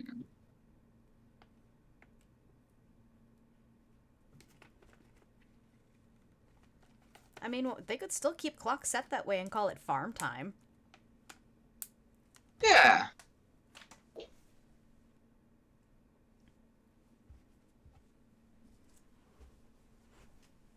Okay. Right. Okay. Whew. That was nerve-wracking. Gotta tell you. Yeah, I was gonna say, I can see a tiny little dollop on the end of that.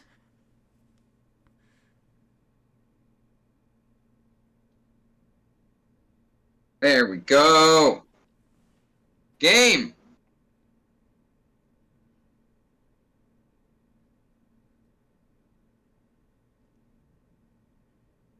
Change that angle. Yeah, yeah, yeah, motherfucker. Okay, I love it. I do want it to look first. Here we go. Smooth this out here. And this right here. Oh, stop shaking.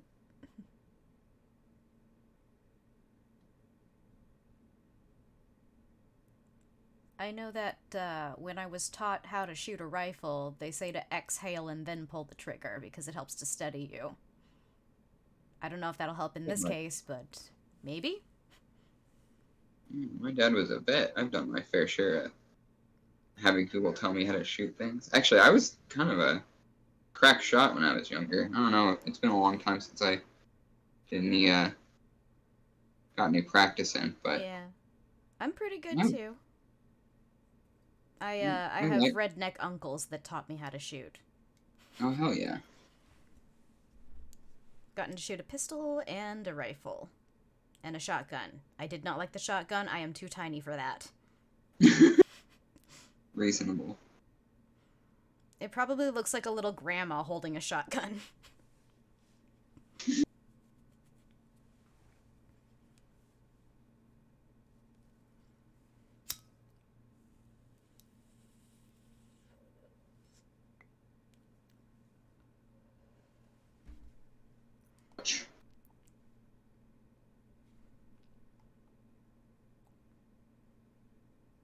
I even kind of like the blue in the eyes for this mask.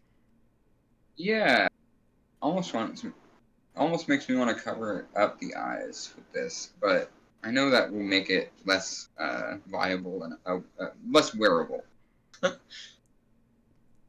could get like some blue cellophane or like lighting gels. Oh, that would Because you'd actually be be able to see great. through those. That would be actually really smart. I should get some of that stuff. That would be nice. Oh, come on. Steady, Like steady. if you get the kind of cellophane that's for like gift wrap, it can get super cheap. Dollar store normally has some. Oh. Thanks for the suggestion. Oh, you're very welcome. Dollar store is great for arts and crafts stuff.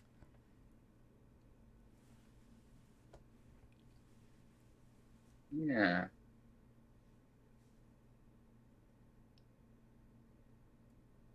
Oh yeah, I can tell that the light is, it's definitely changing because it's doing things on the camera with the white balance.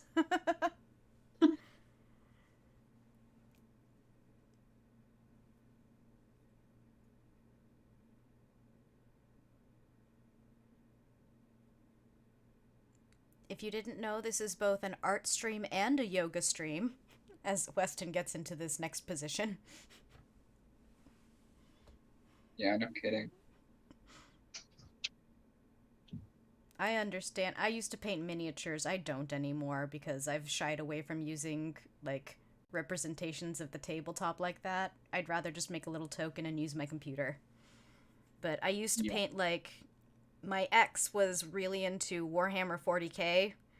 So, literal armies of little miniatures for him to play with. Because he was an Yeah. artistic, so I was in charge of painting them. I have a bunch of, my buddy Charlie, actually does really great miniatures. Charlie Castle Miniatures on, Instagram. Definitely check him out if you like that kind of art stuff. He does some really great work, and it evolved into a relationship, like getting a 3D printer Oh, wow. that he's made a whole Mandalorian cosplay with. It's just absolutely Nice. gorgeous. He's, I think, been working on it for over a year at this point, and it just looks so good. And he's like just learning this on his own with no like instruction, just like absolutely DIYing it like the absolute punk rock Chad that he is. I will be excited and- when the cost of 3D printers is like actually down at like basic consumer level, because there are some Yeah. things that I want to try with fabric. Oh yeah. You I can can get see like that being scale armor and stuff like that. Oh, that sounds cool. I need a little more paint over here.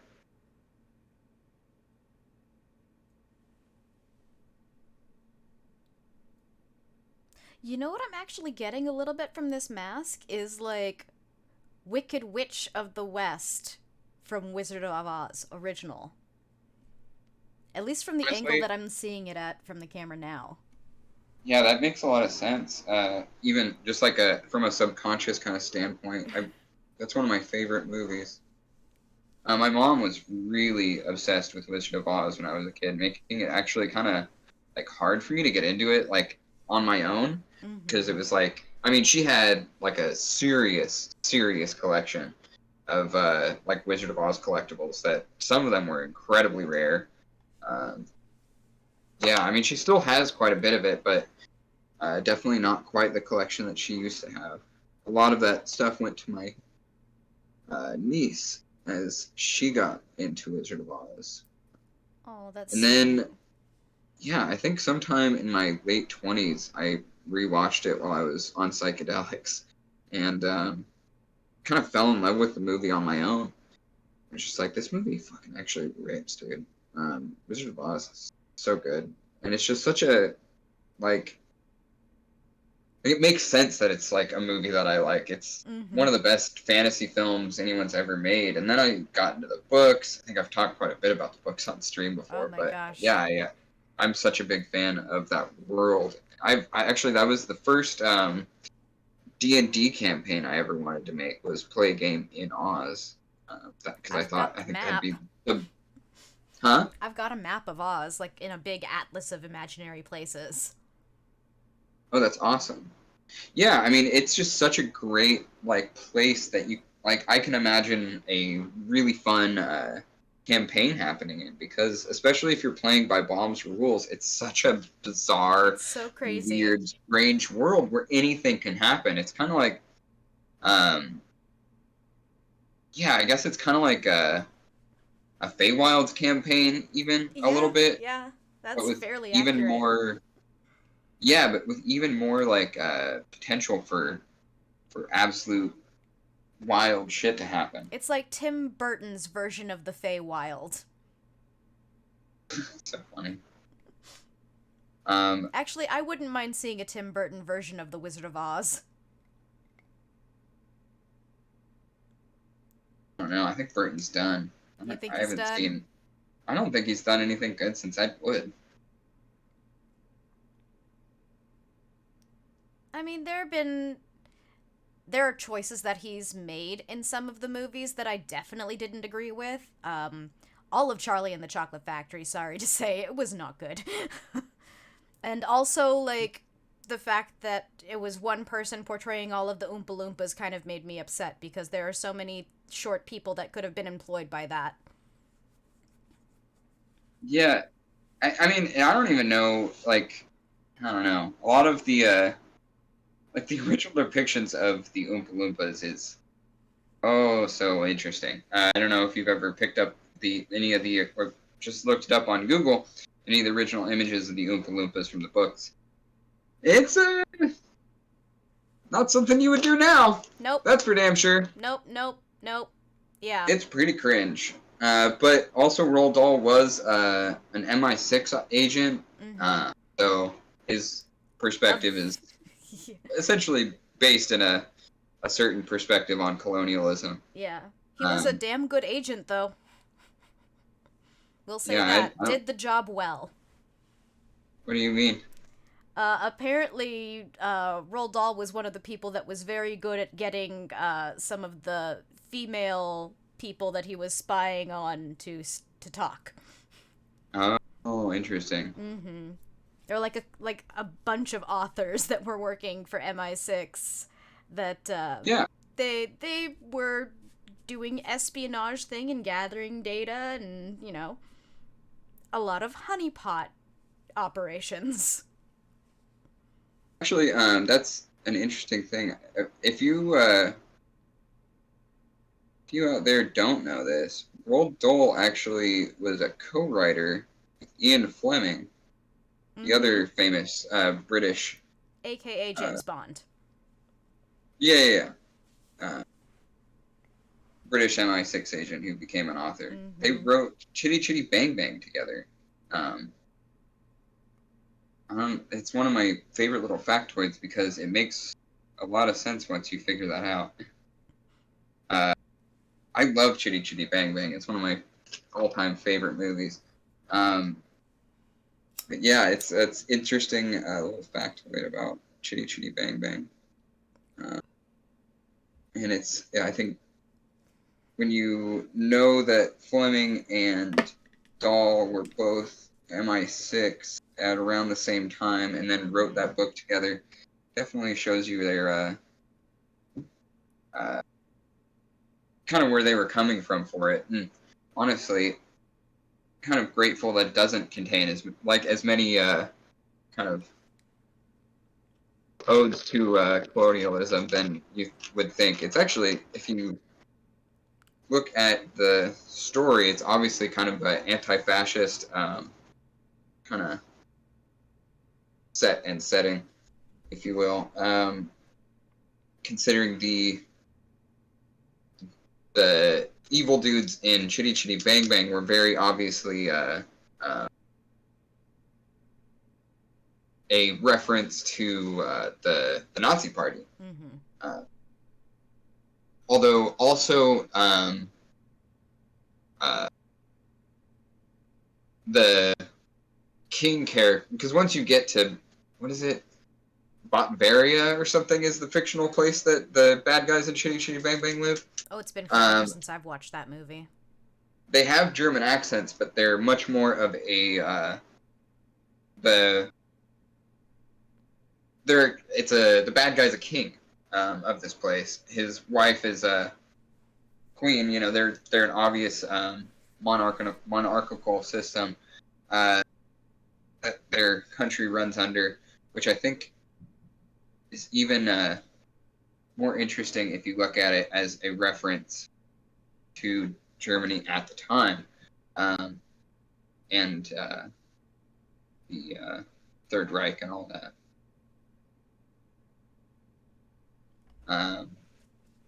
Yeah, just saying that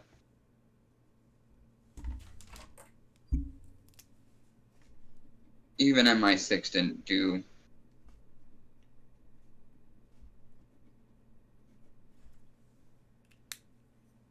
yeah, I don't know.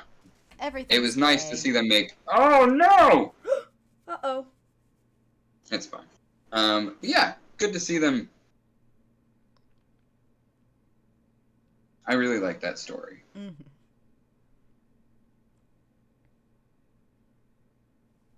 I have to fix that now. Let me think.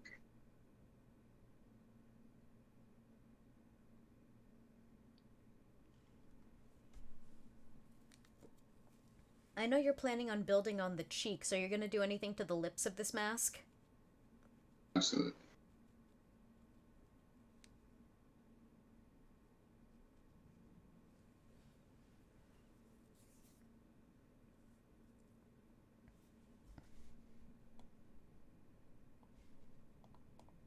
Yeah, wouldn't be a piece that I would be proud of if the lips weren't kissable. Gotta make it kissy. It needs DSLs. Something like that. Oh, goddamn. Okay. Gentle. Gentle. Light touch, finesse.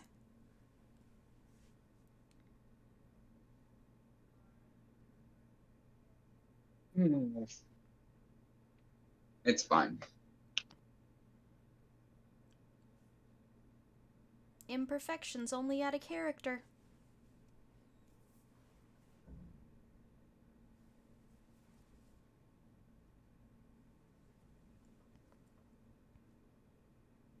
I don't know if the stream heard that, but my neighbor just slammed their screen door.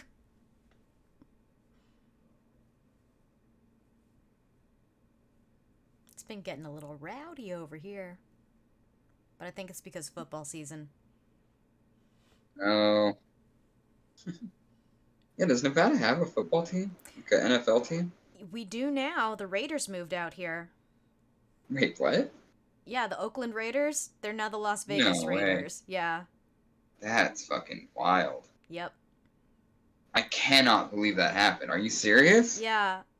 They were talking Wow. about getting the Oakland A's too. I don't know if that's still coming through. That's But we're absolutely... stealing all of Oakland's teams, because enough of Oakland has moved out here now. Really? Is that like a big thing? Moving from a lot of places in California to Las Vegas is a thing. Interesting. We've had so many new people.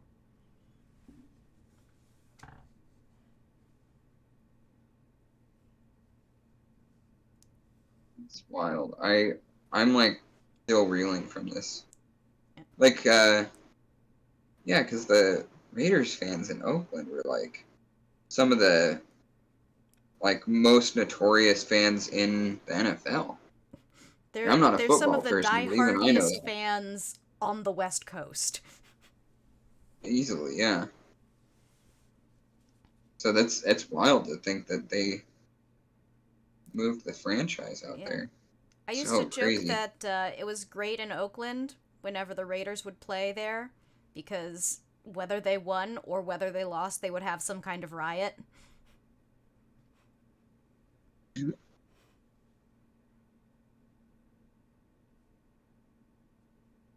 Yeah, I went to a few Raider games in my day. My mom was a Raiders fan when I was a teenager.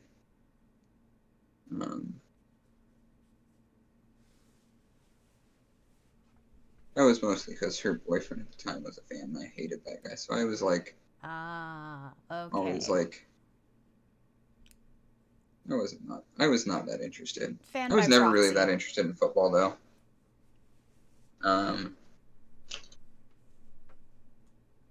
Not like a sport that I would participate in, so spectating it just felt so weird. I don't don't know, I don't- mind watching it, but I don't root for any of the teams. I just yell, "Go football!" I just want it to Works be for you, my exciting. friend. Yeah. I want to see throwing and catching and kicking. That's it.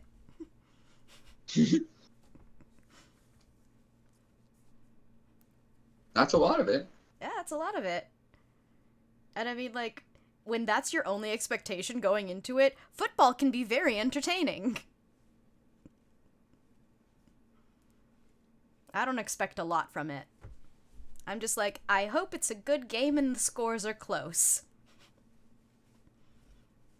It's exciting, you know. That's Yeah. I think that's the real draw. To Yeah, most sports, I don't want really. to see one team just, like, ultimately destroy the other team.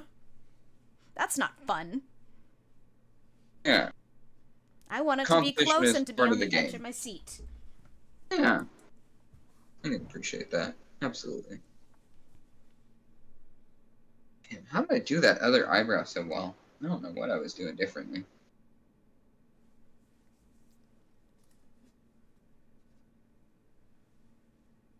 Were you using your other hand? No, my left hand's garbage at most things. Is it because the light is so different on that side? Yeah, that's what I should do. I should turn on the other light. All right. Right We're back. doing it. We're turning on the other light.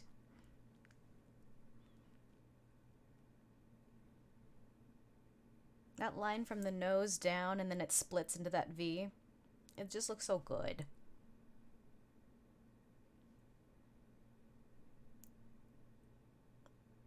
Very organic. Okay. Hello. Hello again. Yeah, that's a little better. Might be easier to make the comparison at least now. Totally.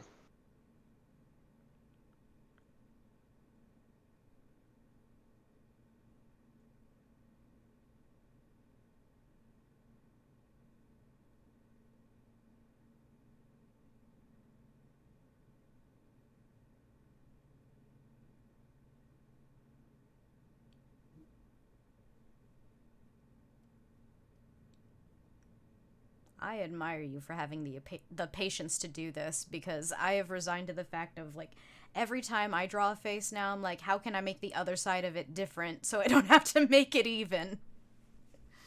Ah, this eye is winking. This side of the smile goes up. That's a creative hack, though. Mm-hmm. Just lean into the non-symmetry of it.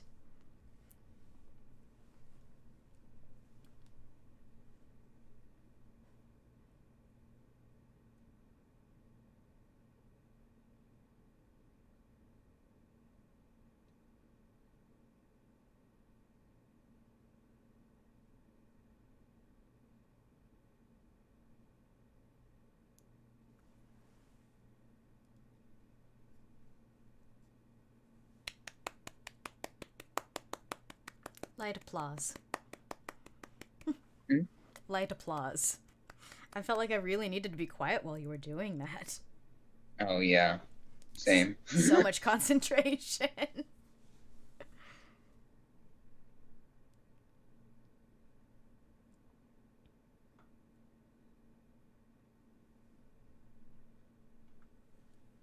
If you're just joining the stream, say hi in chat.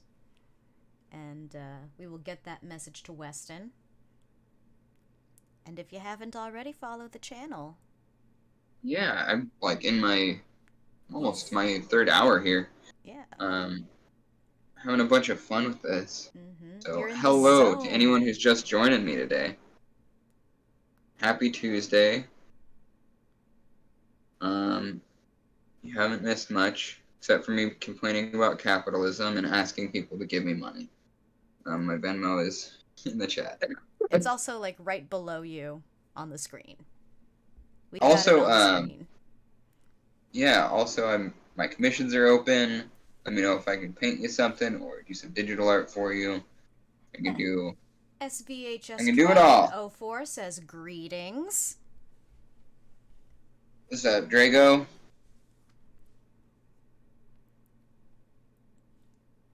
Weston's working on a mask today.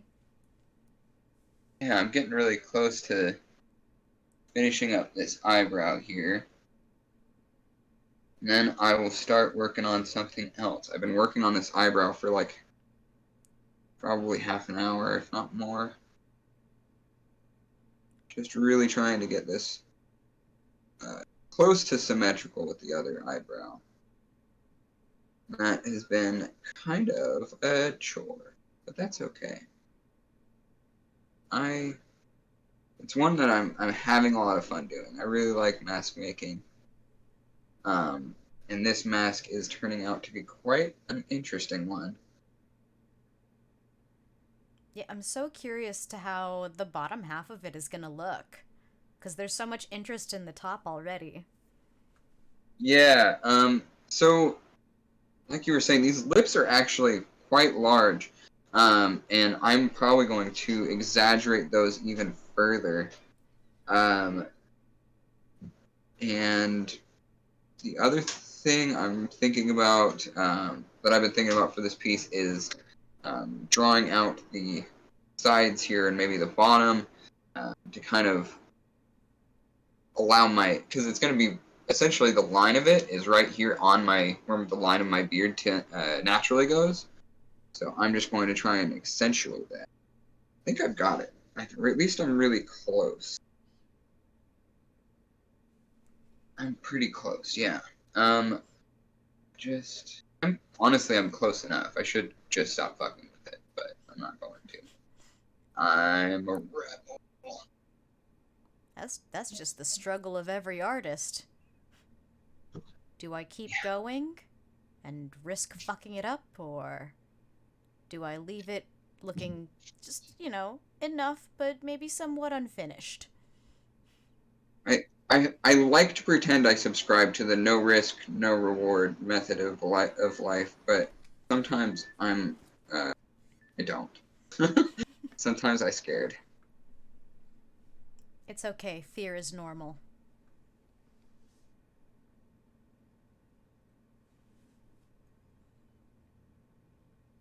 If you're not a little bit afraid, are you even really doing art?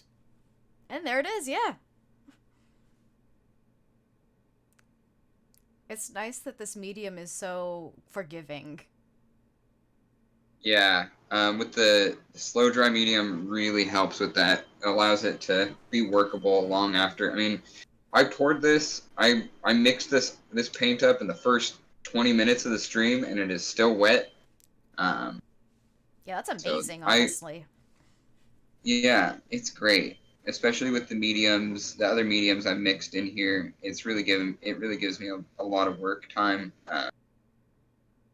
It's just as Sam has noticed, quite painstaking, and like for my shaky ass hands, I'm surprised that I ever got into it. But I think my experience as an actor and all that stuff makes me really like the idea of doing that.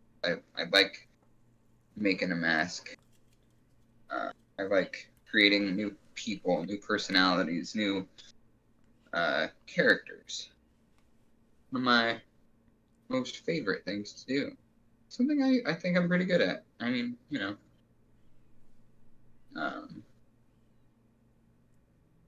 I'm fortunate enough that some critics have agreed that the acting work I do is pretty good.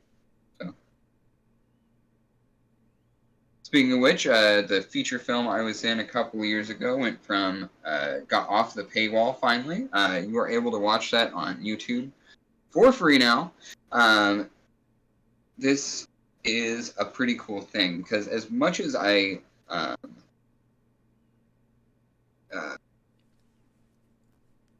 can appreciate and as much as the those like residuals and stuff are nice, it's not like I ever got a lot, and the opposite side of that coin is a lot more people are able to watch the movie, which for me I kind of prefer at this point. It's been I think it came out in 2018 and or 19 I think is when it was officially released.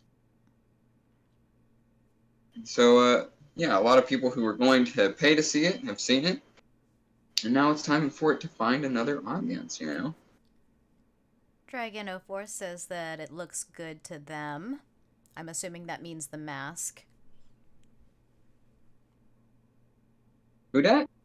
SVHS Dragon04. Hey. VHS. Shasta? Are you a Reading person? It might be a Sonoma Valley person. Because SVHS was my high school, too. Oh, that's so funny. I didn't go to... Yeah, SVHS... Oh, they want to know the name of the movie. What's the title of the movie? Oh, yeah, Donovan Reed. Donovan Reed is the feature film that I got lucky enough to be cast as the lead in. A movie changed my life. That's why I live in LA now. What spelling of Reed? I am really proud of the work, and we got some great reviews. We got distribution after our premiere. It was one of the coolest moments of my life. It's Sonoma Valley High. Sonoma Valley. Okay, Yeah. cool. I think this might Good be to my have buddy you. Tim. Tim, is that you? There's a delay, so I probably will get an answer in like a second. No matter who you are, I'm glad you're here. Thank you for joining us, Drago. Yep. I think that's a positive. They put like a little like peace sign cyclopsy looking emoji. That's a really cool one. I don't think that's a standard one. Which channel did you Oh, get that from?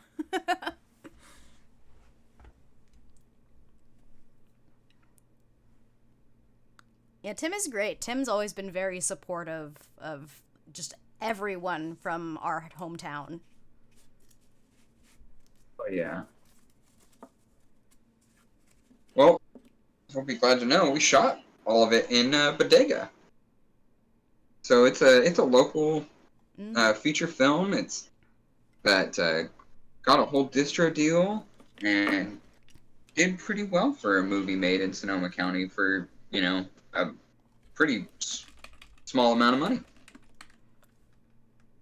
Is it a Reed R-E-E-D or R-E-I-D? REID. Tossing Yeah. that in chat for everybody. Oh, that's a standard A- emoji? I just haven't looked through the emoji on Twitch enough.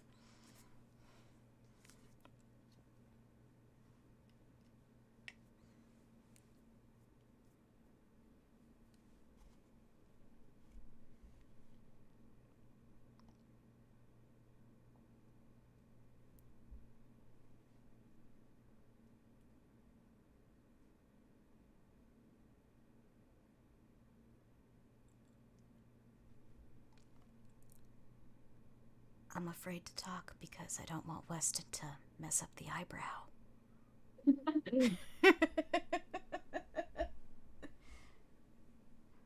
He's working so hard on it. I think I got it. I'm not going to keep messing with it after that. I think that was it. No, I'm wrong. I lied. I'm lying to you. Were I'm a you streamer, lying I'm to allowed to yourself do that. too? I probably was, yeah. That's probably pretty accurate. Do I need more paint? What is happening here? What's going on?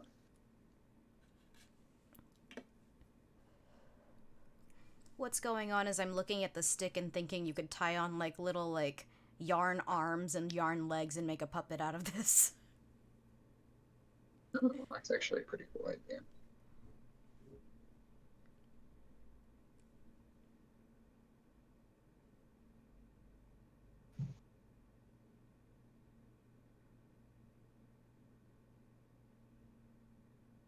That's it. That was the angle I was doing. I was matching the eye socket.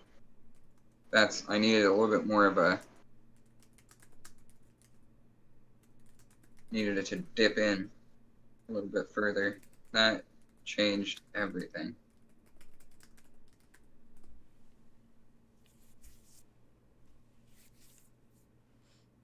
We're going to pull some of this down. Puff it up a bit.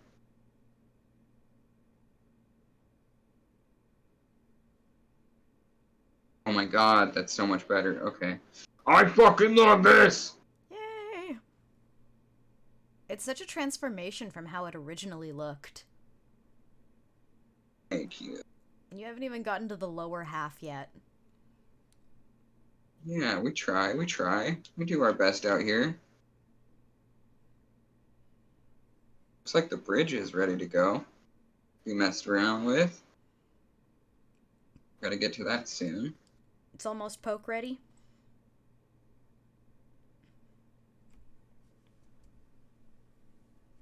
I'm so curious to Betty? see what you mean by like using your fingers to blend this. Well,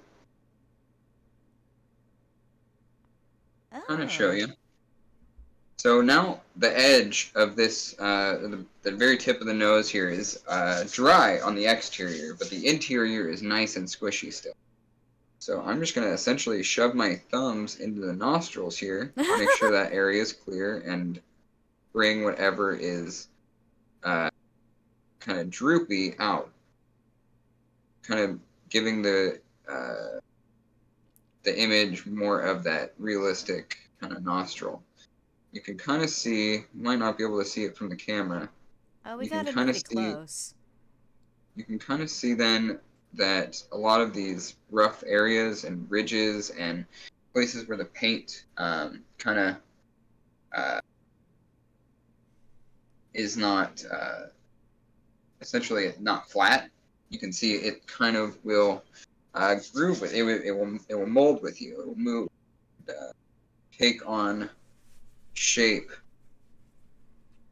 as you kind of And I can even start pinching it. It looks like parts of it that are still a little bit tacky, but that's okay. I can smooth those out. Just very gentle palette knife. Can't use that one. Get too dirty. Tim put Donovan Reed on their watch list on Tubi. Hey, thank you. Yeah, it's free on Tubi as well. It's all over the place. It's on YouTube for free. It's also on Amazon, but I think Amazon's still charging. We got a pretty solid distribution deal for our little movie. It was really nice. I keep saying our little movie. I didn't have anything to do with like the behind the camera production work or anything like that, but it definitely feels like a very personal kind of project regardless. I'm very grateful to have been cast as Donovan. It was still is a big deal to me. It means a lot that you're gonna watch it. Thank you very much. We put a lot of hard work, a lot of labor hours into it. And saying some very nice. I got some very nice write-ups for my performance, which, if you know me, that kind of validation means a lot to me. I am constantly and have been constantly self-validating from a very young age because I didn't necessarily have a great support system at home. And so external validation kind of hits a little different for me.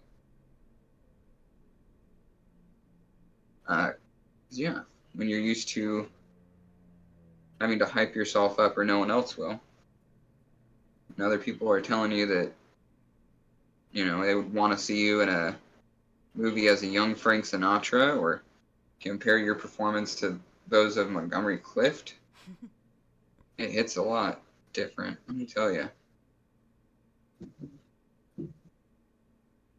Yeah, that reviewer who said it reminded me of a young Montgomery Clift, that hit me in the guts.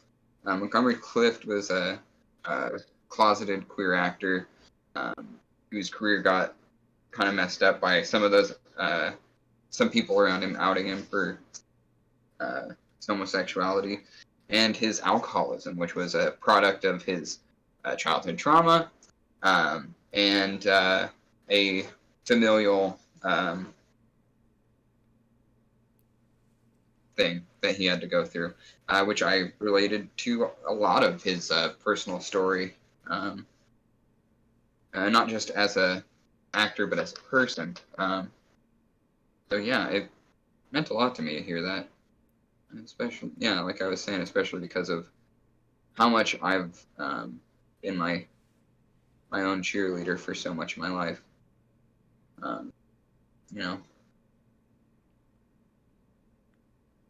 Not a lot of positive reinforcement externally. I understand that. That's why high school theater was so good for me. I met a lot of people who admired my abilities as well there, and high school theater is just like, it's one of those things that if you're an actor and you like talk about like your high school theater is so this, so that, they're so great, you tend to get made fun of, but it's the truth for me. It really was a really incredible group of individuals. We all really needed each other and were there for each other. Very special relationships. That's how I met our good friend Zach, who, as I mentioned earlier, is having some issues with his living situation. We're doing a little fundraising for him by selling the Ironheart shirts on our Streamlabs store. 100% of those proceeds go to my brother Zach. If you feel like that is something you want to help support, please go over to that store. Sam will be dropping a link in our chat. Yeah. I You'll think be I able to still see have it there. Stored up. Let me see. Yeah. Link is in the chat. Go ahead and follow that link if you want to get an Ironheart shirt or feel like supporting my buddy, my old theater pal, If for one of some my oldest and reason bestest. things aren't working, just get at me on Discord. I guess I should put the Discord link in there too. But I think everyone that's here is already in our Discord. Fabulous. We love it. Yeah. If you're not in our Discord, get on in there. We're waiting for you. I'm running games and you awaken in a strange place.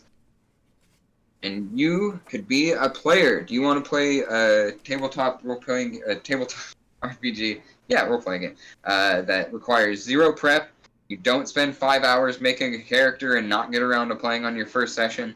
And it's just a one-shot, so you don't have to worry about reoccurring scheduling and stuff like that. It's just boom, done, improv fun. That even rhymed. I'm so good at this promo shit. Oh my god. Yes. That's the commercial now. If you want to play a game, I'm running. Get at us in that disco. I'm super excited about the game at the moment. It's one of my favorite things to do right now. Run games if you awaken in a strange place, because it is the best for me anyway. Yeah. If you're apprehensive about it, wait till Friday. We'll be premiering Neon Rain, which was pre-recorded a few weeks ago. Absolutely, yeah. 7 p.m. right here on Twitch. And also on YouTube. It'll be premiering on YouTube. Give that a look. Neon Rain is a little cyberpunk game we played with my very talented roommate Scott and Left Hawks Union Fighter for Justice, Union Made 22. Mm-hmm. Really talented performer. Goes by one Absolute name. blast to have them both on. So come on this Friday. Yeah, that way, if you watch that, you can kind of get a feel for how the game works. Yeah, very simple. No prep required. Runs more like an improv game than a D&D game. That's kind of how I like to put it. Yeah, definitely get an idea for yourself by watching our stream or watching it later on TubeTubes. And if you want to watch it right now, you can subscribe to our Patreon at the $5 level. Do it. You know you want to. Yeah, we're doing early releases over there, so it should be a week before, but we've been sitting on the video for Neon Rain for a while, and we weren't sure exactly where we were going to put it in the lineup until today. Yeah, we wanted to make sure it got a good audience for its release, because it was a great game, and it deserves some attention, you know? Mm-hmm. We want to make sure that it does well, because it was such a fun game. The cast, Scott and Bailey, are so talented. I definitely want them to get their shine. And as I was saying earlier, Scott, on his Instagram, has a trailer for his film Noon. Definitely go give that a shot. It's really funny. If you do give it a watch, tell me which of the where you recognize some of these performers from, because there is at least one person whose work almost you definitely have seen in the cast. And one of my favorite appearances from I should just say, yeah. So the Scott's movie Noon is one of the stars, or the star, is Jeff Bosley, who you might know as a guest spot character in shows like Reno 911. Or not Reno 911, I'm sorry, Brooklyn Nine-Nine. The other one. An absolute mountain of a man. A verifiable hunk. He was also the Jack Reacher for a second.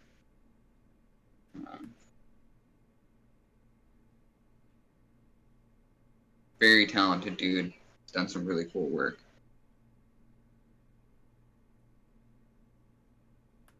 Well, darn, That's Weston, weird. we're gonna have to let these go longer more often, because we've got 4 people watching right now. Oh Maybe yeah, later is better for people. good to know. Yeah, maybe we'll move the stream a little later then for the future. Is that what you want, everybody? If we started this stream a little bit later, would you be able to watch more of it? Say hi in the chat. Let's get an angle on this.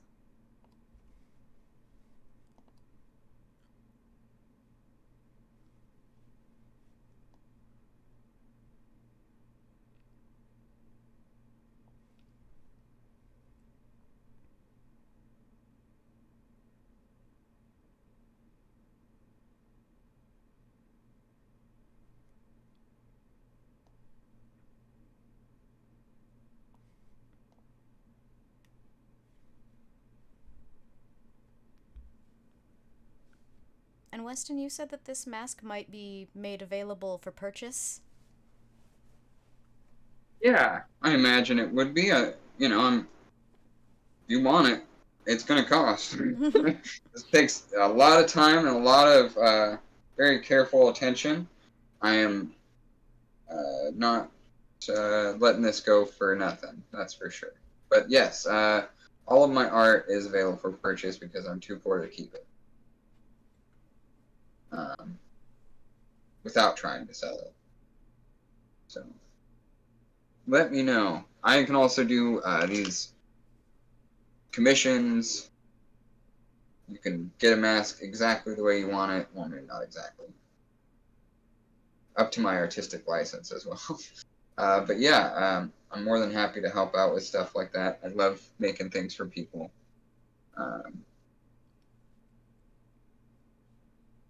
Happening.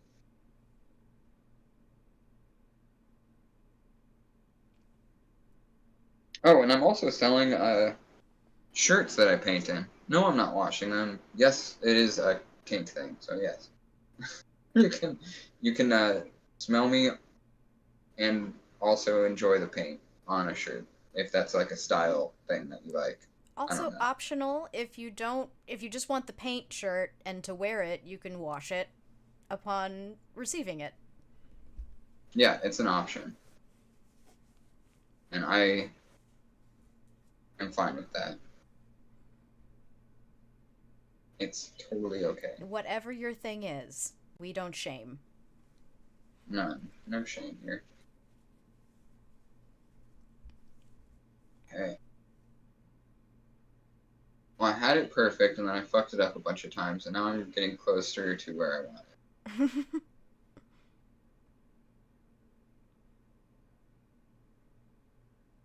Someday you'll finish that brow bone.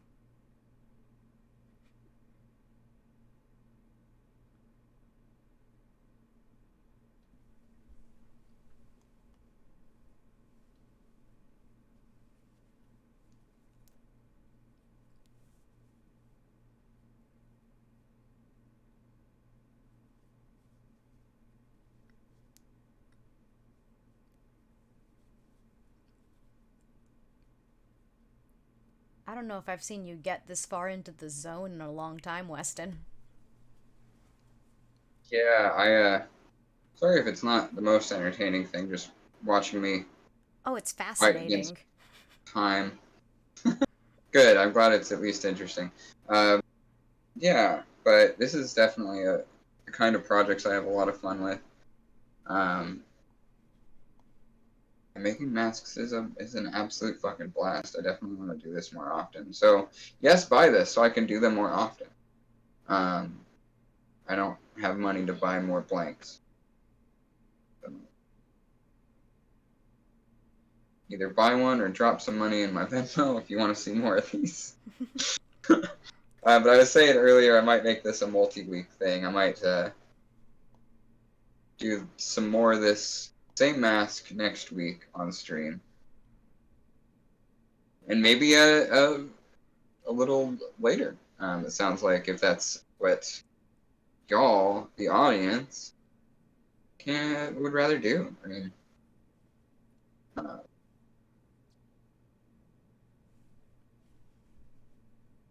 yeah.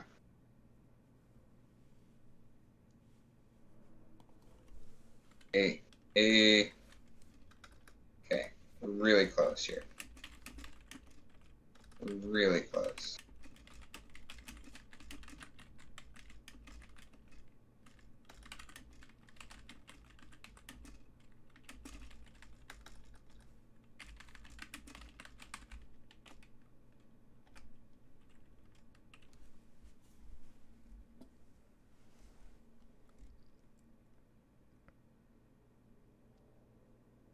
And if you're catching this on YouTube replay, we want you to answer that question still too. If we moved this stream a little bit later, would you actually be able to come and watch the stream?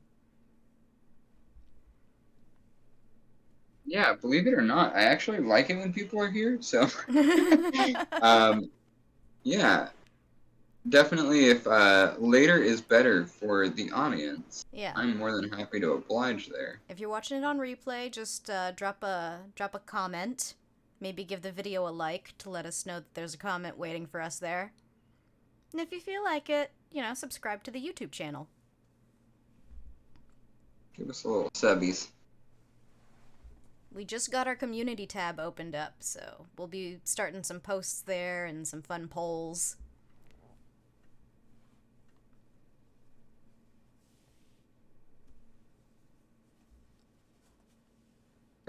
Maybe even let you choose the theme for some games.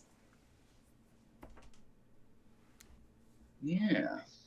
I'm working on an improv system too, so being able to take suggestions might be good for that one. Yeah. Like I was saying earlier, Whose Line Is It Anyway? One of the biggest shows around when I was in high school. So the whole take a suggestion from the audience style of play is definitely something I like. Mess around with.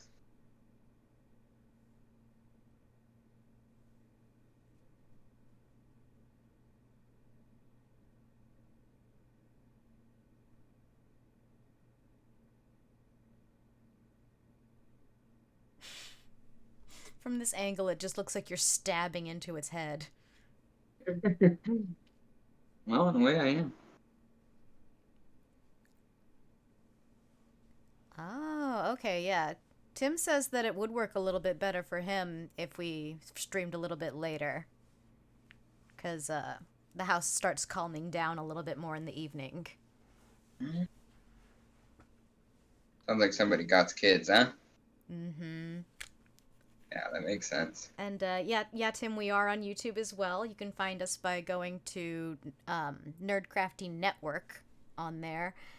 And I think we actually have the custom URL now, so I have to update the Nightbot with that. That's the other thing that got unlocked with the community tab, and I forgot to mention it. We have a custom URL for our YouTube channel now. Fuck yeah.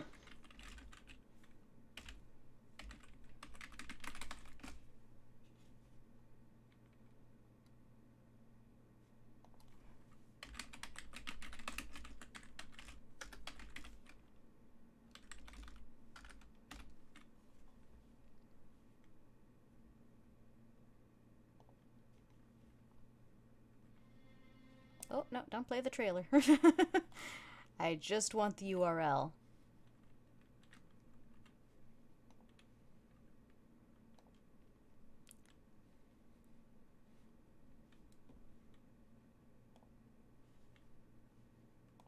Stuff for this.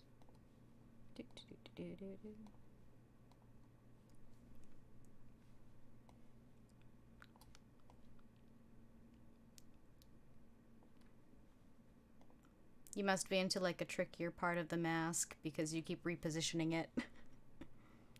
Yeah, sorry, it's not Oh no, it's okay. ideal angles here, but needed to switch it up to make sure I'm getting this right. Especially this is my like 20th attempt. I want to not do this forever. That's fair. I mean, it has been like a straight hour of eyebrow. Yeah. It's tough. Yeah, it's like, it's definitely an area that in this medium can be really tough to get right. Oh, I think I got it. I think it's done.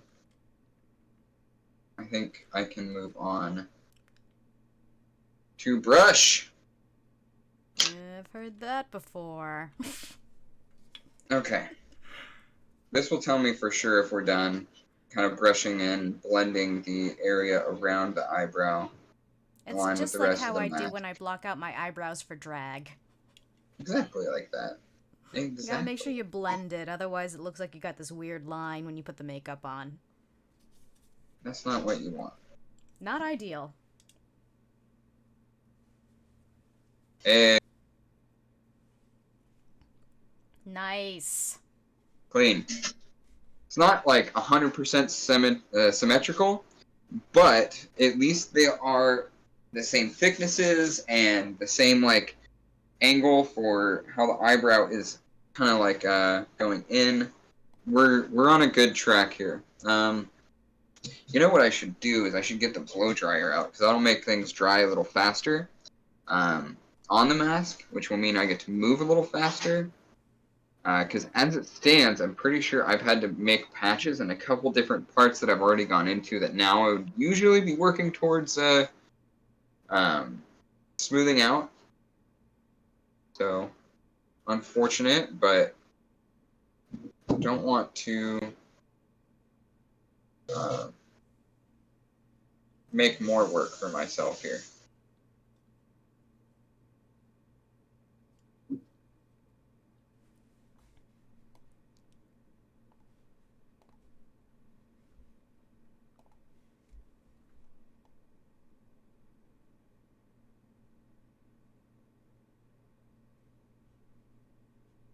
Oh, you don't have to do that. We have a close-up. Oh yeah, sorry. Yeah, just showing you this wonderful little detail I've just done. I'm very happy with it. Gonna just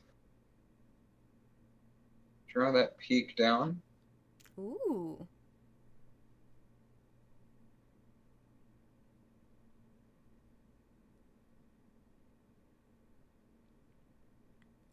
Yeah, I got it close up, so if you just turn it toward the camera, it should be the right size.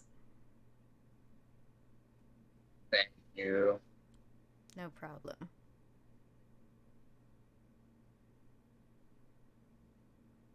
It's what I'm here for, Weston. It's what I'm here for.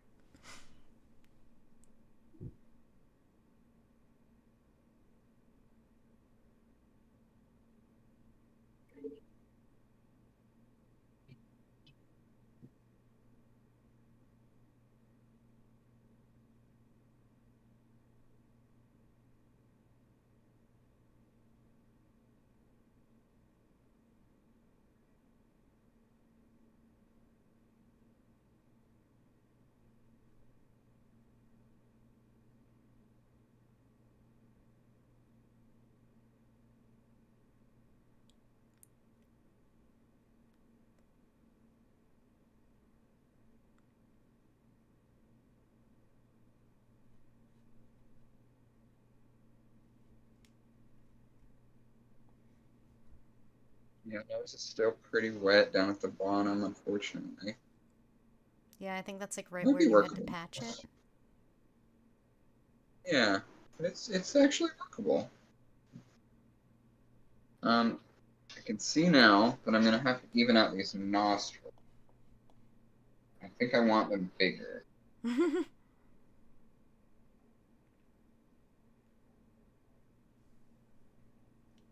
That's gonna be a bad. Yeah, actually, that patch that I made is already pretty much dry. That's Oh, great. wow.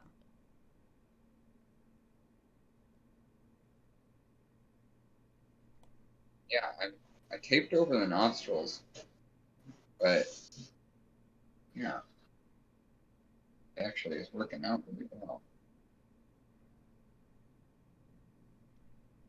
Yeah, I just want these bigger. Oh my god, you won't believe what I just did. Uh-oh. I don't like that tone. I touched the eyebrow. Oh, no.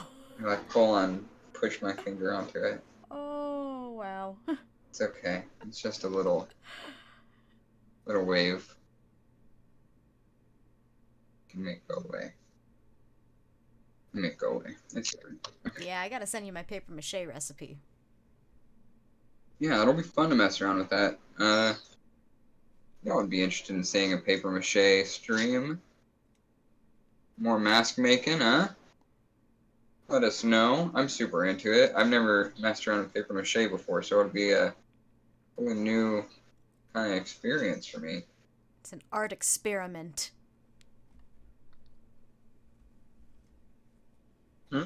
It'll be an art experiment. Yeah.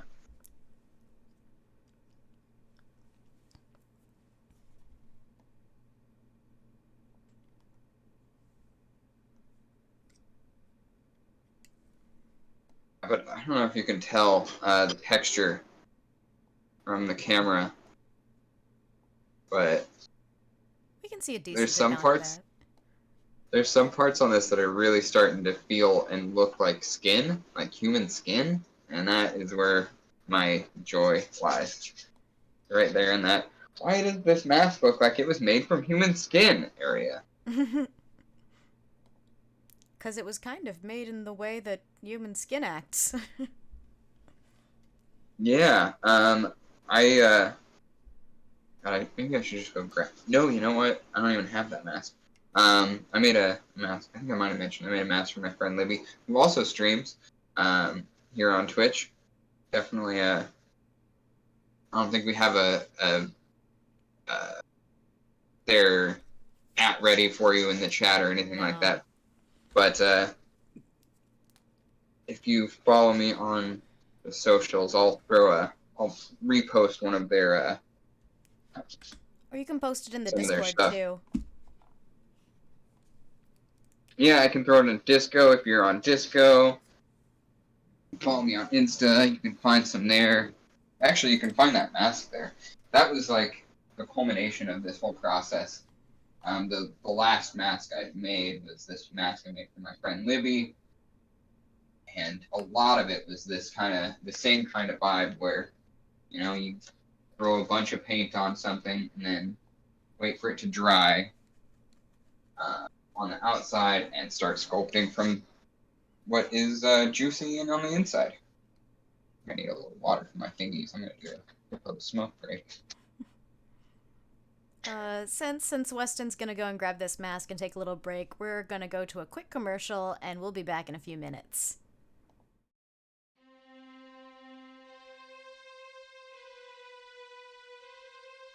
I think that if you're going to do a Willow character, then you definitely need to be thinking about role-playing your theme and role-playing your aesthetic. It actually talks a little bit about like how the Nelwyn's, or Willow specifically, has some inherent magic. I think it might be fun if his character was like this, maybe not self-important. He thinks he's better than he is. We find him in a struggle to get, to really know himself. He is the everyman. They do a really good job of that because they give him plenty of foils and characters to bounce off with in his community. It paints such a clear picture in very little words. It's really smart writing because it's showing us, not telling us what and why we're doing what we're doing. This is just the beginning.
Now we're going.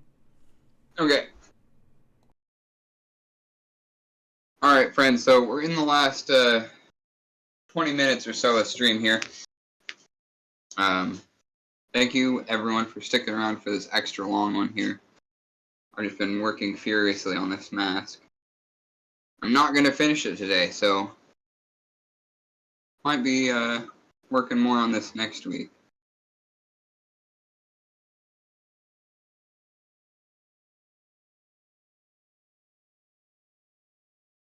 I'm going to get pretty quiet here. Zone out on some of this. I need a lot of concentration. If it goes really badly, I can always just cover it up and start again. I've got a solid base to work from. And a lot of this is going to get covered up anyway. Other paint, other texture. Want a good base.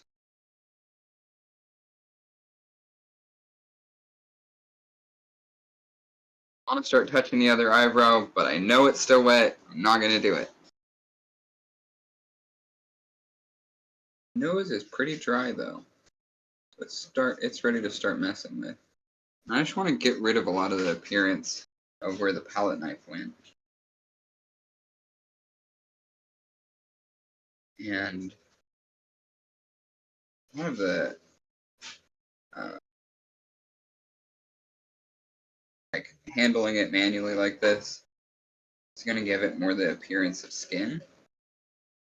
Because you're going to have all my little fingerprints and little imperfections here and there. Really just, for me, make these pieces so much fun.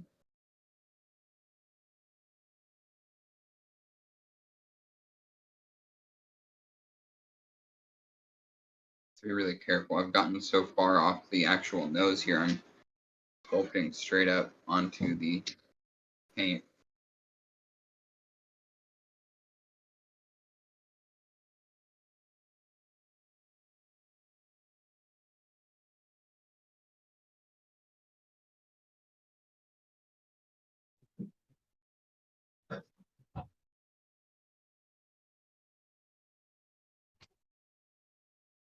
Like what I'm doing?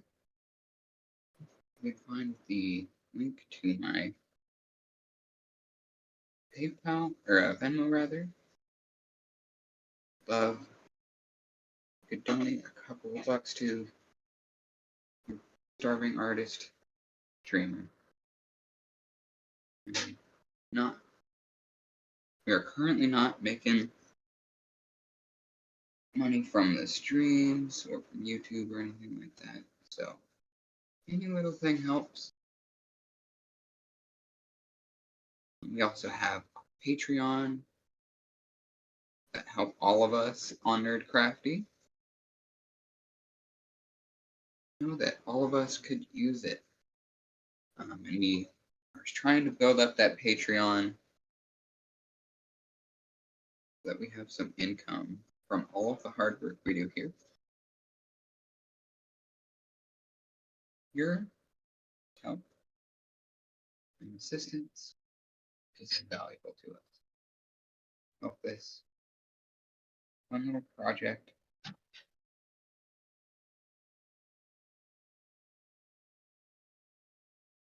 move from being a labor of love to actual labor we get paid for. I'd really appreciate it. Damn! I really fucked up. Oh boy. Getting so handsy I forgot where my hands were. They're on my eyebrow I just spent like an hour on. Oh boy. It's okay. We can fix it.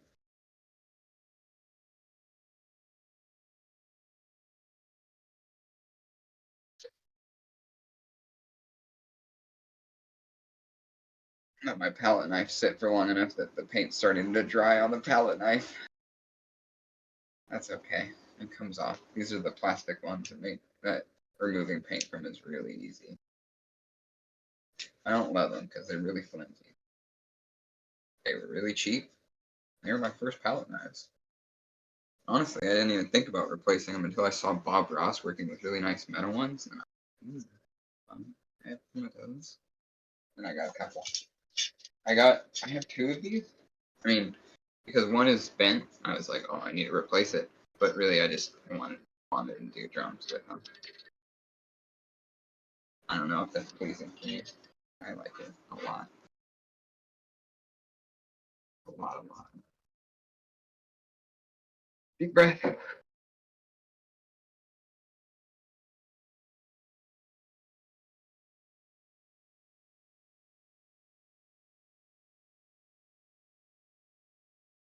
That's okay. Please.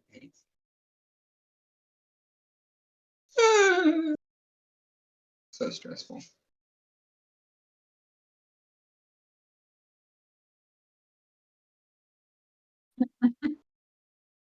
If you appreciate my sound effects work, I am available for voice acting. I do it all, folks. I do it, and I do it for you.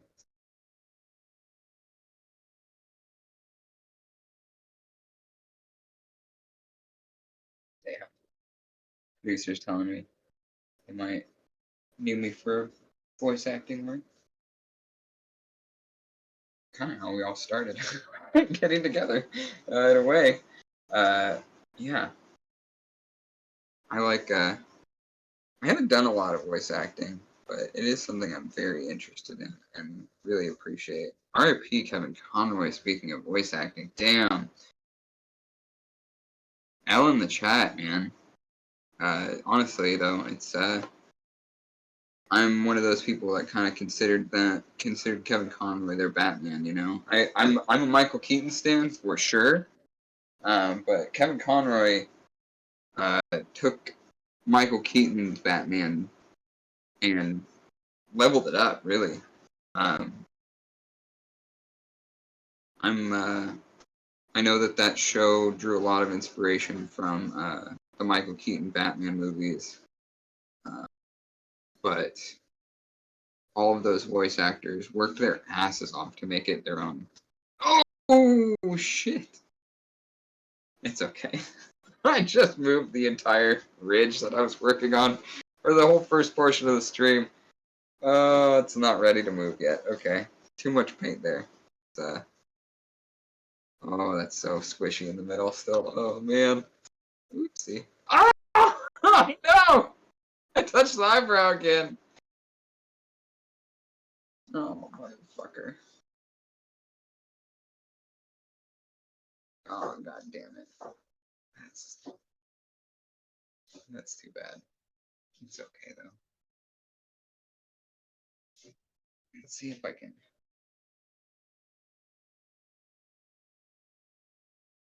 Okay. So it's at this really tacky stage where it's like not dry at all. So you can still fuck up the exterior, but that exterior is starting to dry.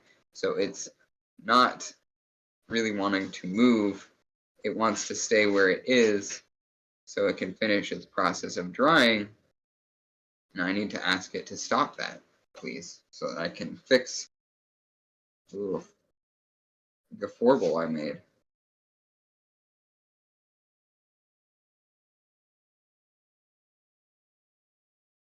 Okay, it's fine.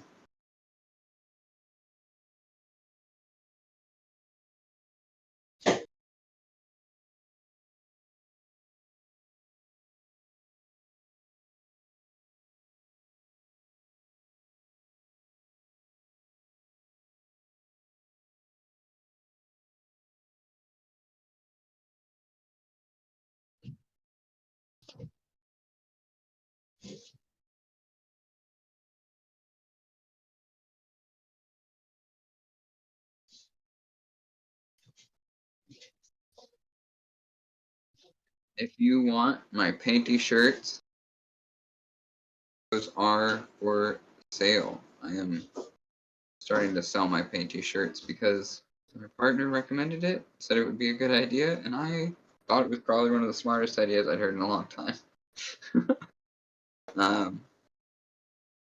You know, I like my painty shirts. I will still wear them. But if you would like them for your own collection of shirts, they are available for purchase. Get you a painty shirt that smells like me, because I'm not washing them. For many reasons.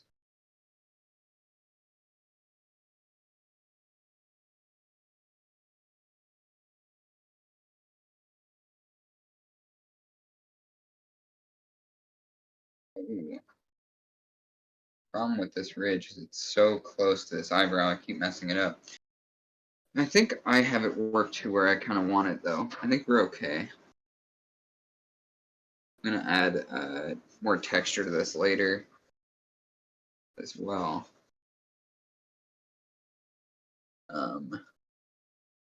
Mostly just to even this stuff out. I need to work on something else. Got 8 minutes left. Maybe I will... Well, I gotta get rid of this paint. I got this big ol' glob of paint in medium.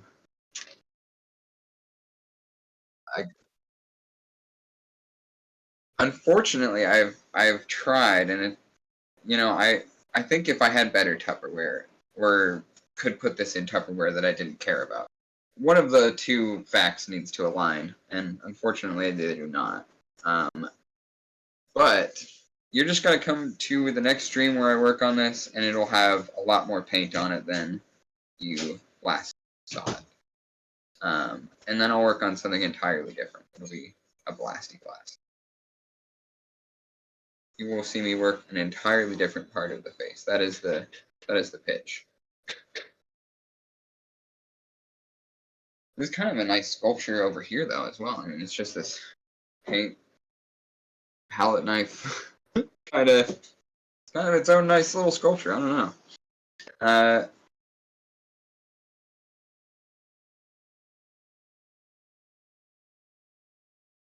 Yeah. Where do I want to work next? I guess I have the options of the very tippy tops or the biggity bottoms. I think down here by the jowls, I was going to try and mentioned earlier, I was going to try and blend it into, like, so it could come down and kind of be part of a beard. And I think that'll be a lot of fun. I might do that next. But I have a lot of paint I got to use. And I think that'll be a good way to, especially at its current, like, level of thickness and, like, I mean, it's just so gluey at this point that, you know I only have so much time that I can keep working on it, that I want to get it done. So in order to do that part, I'm going to have to do something different with how I'm resting it. I think I might go upside down. I just hope that I don't make it fall over, because that will be very frustrating. I will yowl in physical pain sounds. Almost works. I think this will be okay. Oh geez, 5 minutes. Let's see if I can just chuck a bunch on here before I go. And we'll say goodbye, my friends. What's that? Yeah.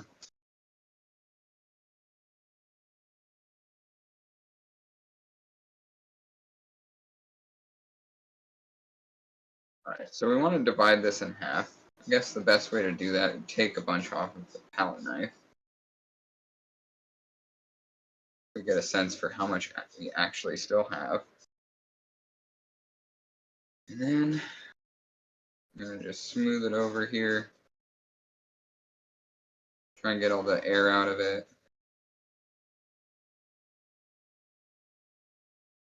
It's a really skinny little friend.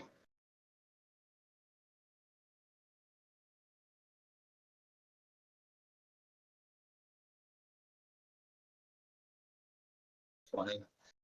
Yeah, this is the dental angle. Dental angle sounds dirty, even though it's not. What's with that?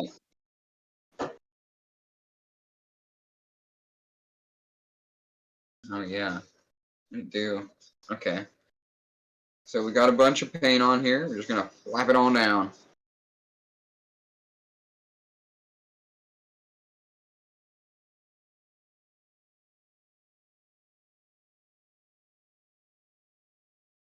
I need to leave clearance for where the stick goes in to the mask.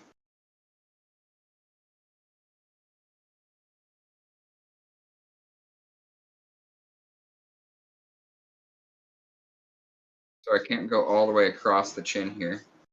Unless I just put the stick in there. Should I do that?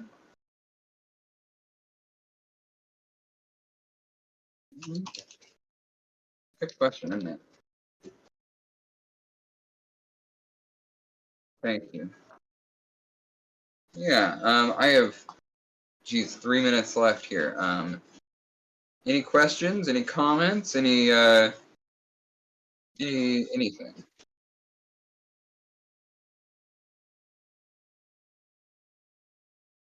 Oh yeah, I've been glued to this one spot because I'm on stream. I'm definitely gonna probably get a different perspective on it once I step away from once it's off camera. Excellent advice, my friend.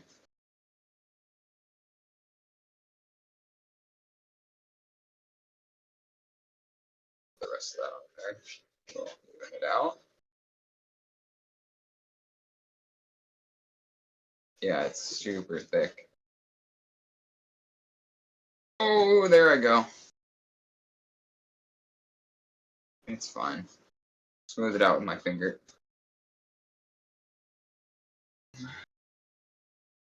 Gotta get this before it falls off.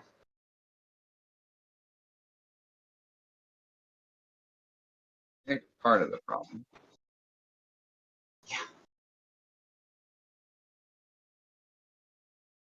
Yeah, no, it is so much what this is like right now. And like, yeah, I think part of the issue, I need to use the skinnier palette knife to clean the edge here. Sure I'm not, yeah, there we go. Now I have a better idea of where I'm looking at. There we go. Sorry, y'all can't even see that.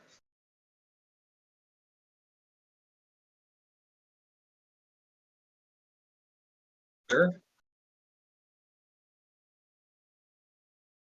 Yeah, y'all, could y'all hang out? Would y'all want to do that while I keep working on these cheeks?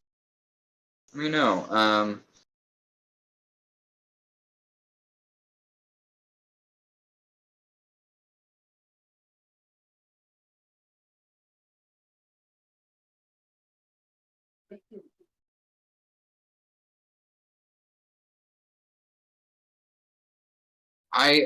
No, I had not planned on it. I have I go pretty hard into the eyebrows and like the ridge there, but I haven't thought about making eyes like for it specifically. That's an interesting idea.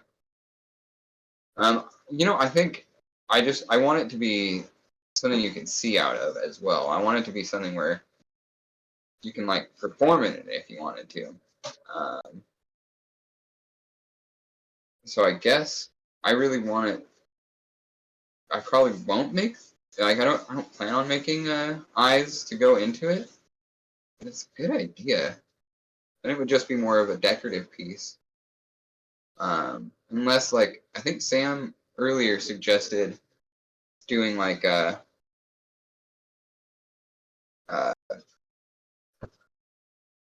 like cellophane. Yeah, thank you. Over the eyes. I thought that was a pretty interesting idea. Cool.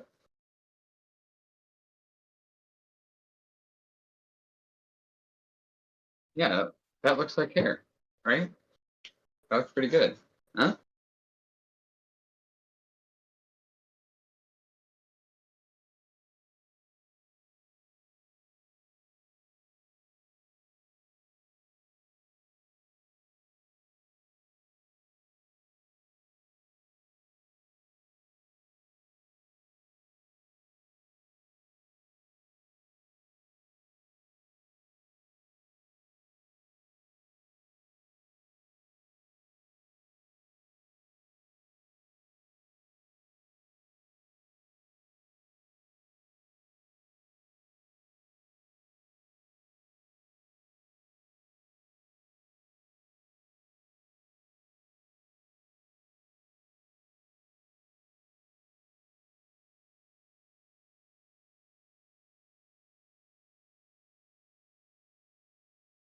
course, yeah.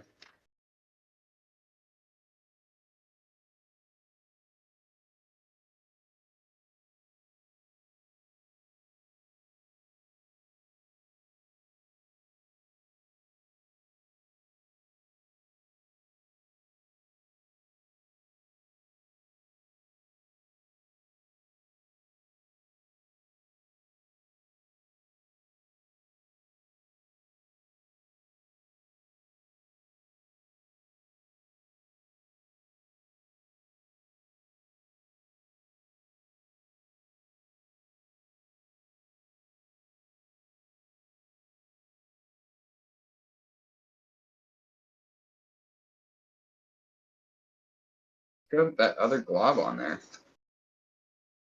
Don't touch the eyebrow. Don't touch the eyebrow. Oh, also don't touch the work you just did. Ooh, this is complicated. I should probably just wait, but the paint will wait for no one.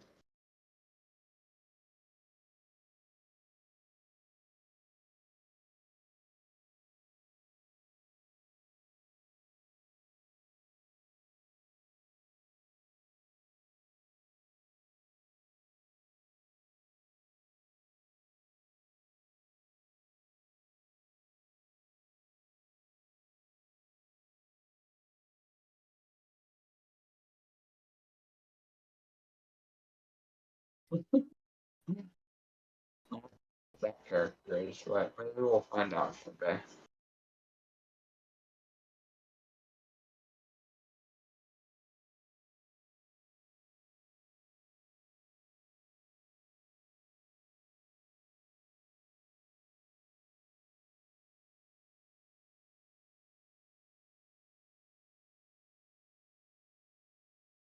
Where am I?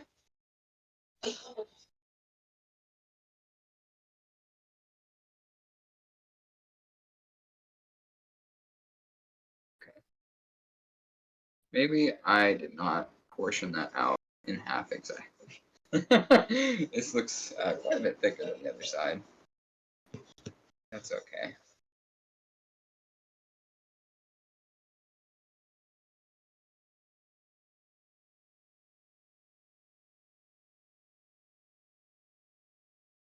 Now we can pick this up and handle it again. Leaf here.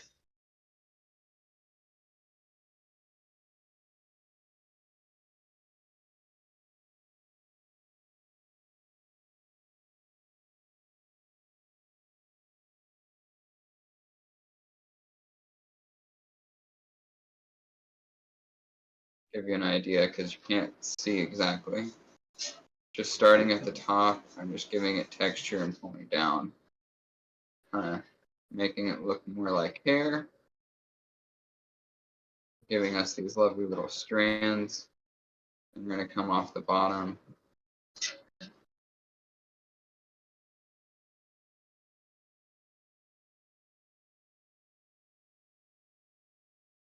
Ooh.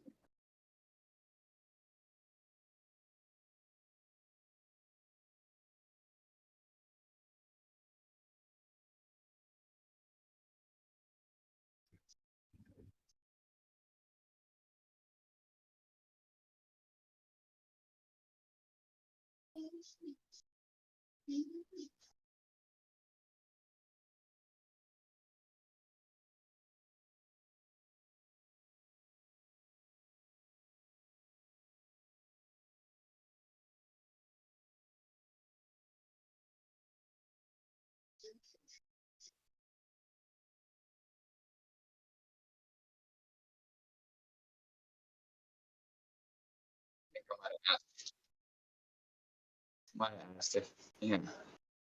Might have asked something about the hair. I don't remember what question I asked, but thank you for answering. Forgot that Sam is away from Mike eating some food while I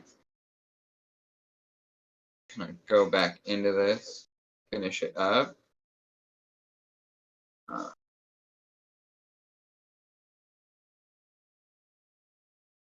Yeah, I unfortunately can't see the chat.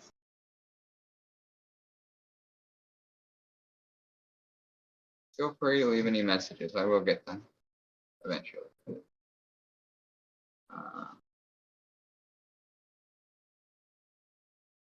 All right. That looks pretty damn good, if I do say so myself. And it is a lot more even than I kind of thought it would be. I'm going to do what we did last time. I'm just pull, pull, pull. Push, pull, push, pull. Clean up the edge.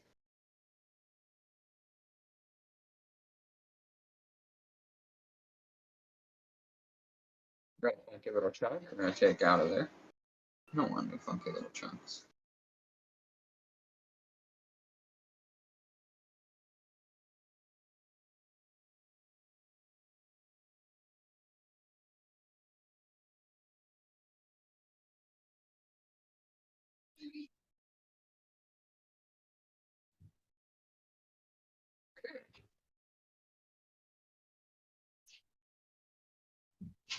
Yeah, I love.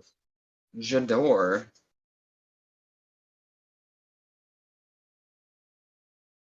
Right, and that's most of that paint. I think I might put a little bit extra on the other side near the chin, because this side definitely has more there. And I've got all this paint. What do I want? What tool do I want? I guess I want to be really careful. Maybe I'll use this little one.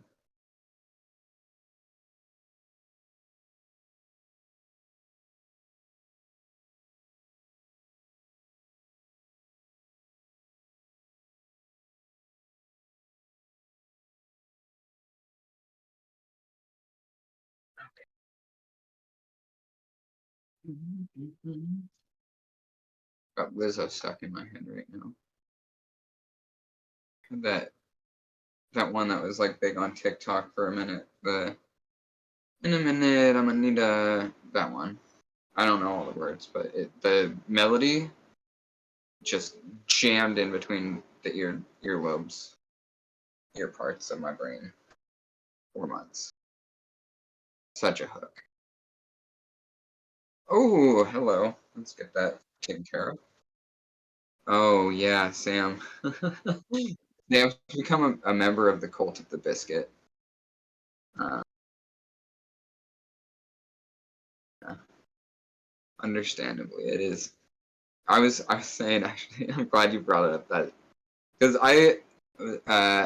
when I saw the original video for the Taste the Biscuit song, I was like, oh, I've played that gig.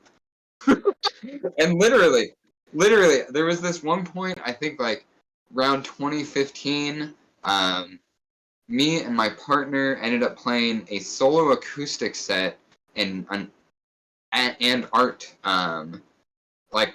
We had art on display as well at this thrift store in Sonoma County. That just like randomly asked us if we would do it. It was like, you know, it was literally the exact vibe that I got watching that video. It was just us in that little tiny thrift store with like, you know, a handful of people watching that were mostly like way older than us. It was just such a weird gig, man. But we sold some art that day, so worst gigs, for sure, have happened. For me. Yeah. That was my thoughts on the Taste of the Biscuit, is that, oh my god, I fucked this show.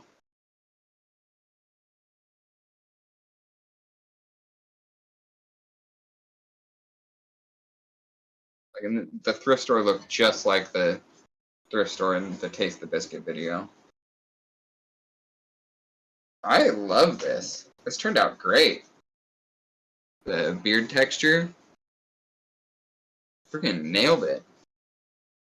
That came together really fast. Yeah, well, I'm not sure if I want to do mustache, and I know I have to be really careful if I put anything on the chin here.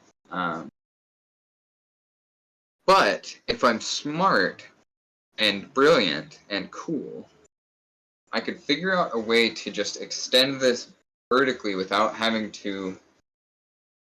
messing it up and going into where the stick is. Because the stick goes like right here. I guess it would help if I put this in and then I could just sculpt down it.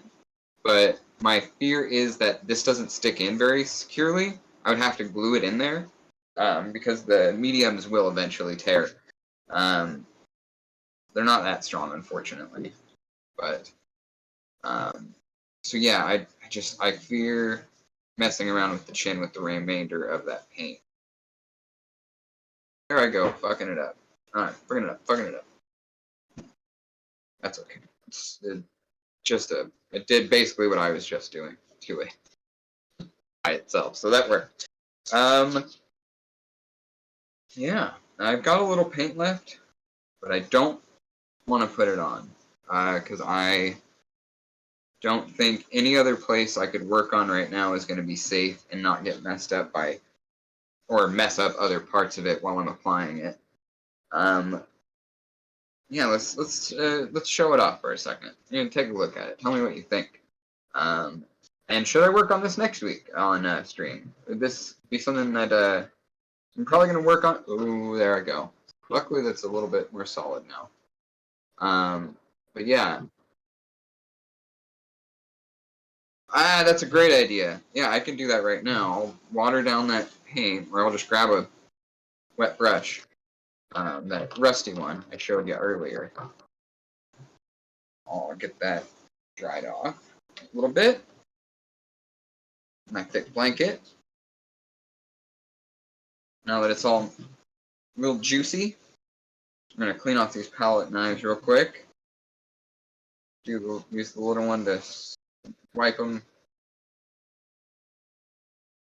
Get most of that paint off of there, one by one.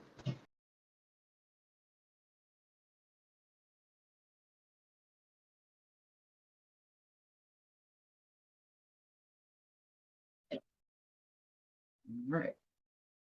Now I'm just gonna scoop whatever area around it. It's gonna be quite a bit more paint than I even expect on you. Yeah, perfect. So now I have this much paint left. Use the cleanest one. Last palette knife. Finally throw that in the water. Wipe that in the water. Wet brush. Decorate the stick.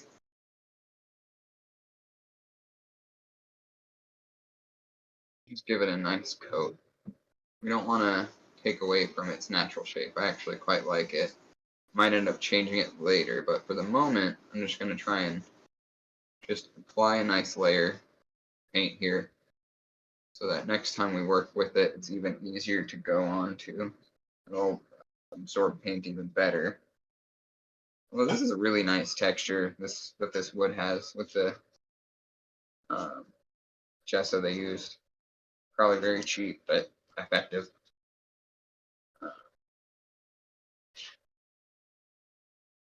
Oh, you know, I just realized I'm not going the same way with all these brush strokes. I should probably try and keep that more same.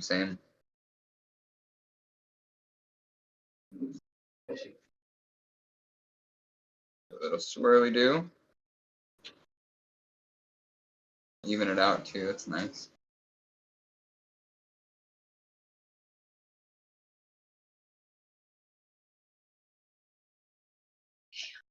Yeah, like a reverse paint roller. Grabbing a little more water. This stuff is so thick. It's the oopsie. Brush I'm using is, I'm pretty sure, a watercolor brush. So the bristles are very soft. It's like struggling to absorb this paint. Probably have used a different brush, but this one was wet and is a junker. Not worried about ruining it, which sometimes with these mediums definitely can happen. Oh, I'm running out of room. Grabbable room. It's okay. Have this little bit at the end we can still hold on to. Doesn't have to be perfect, because we're, like I said, I'm going to go back into this with different colors and textures and stuff like that as it works. as I work on it, rather. Alright, top's probably getting close to dry, even though I put so much water on this palette paper. I'm just gonna start going back into the top here, put another coat on if I can. Alright.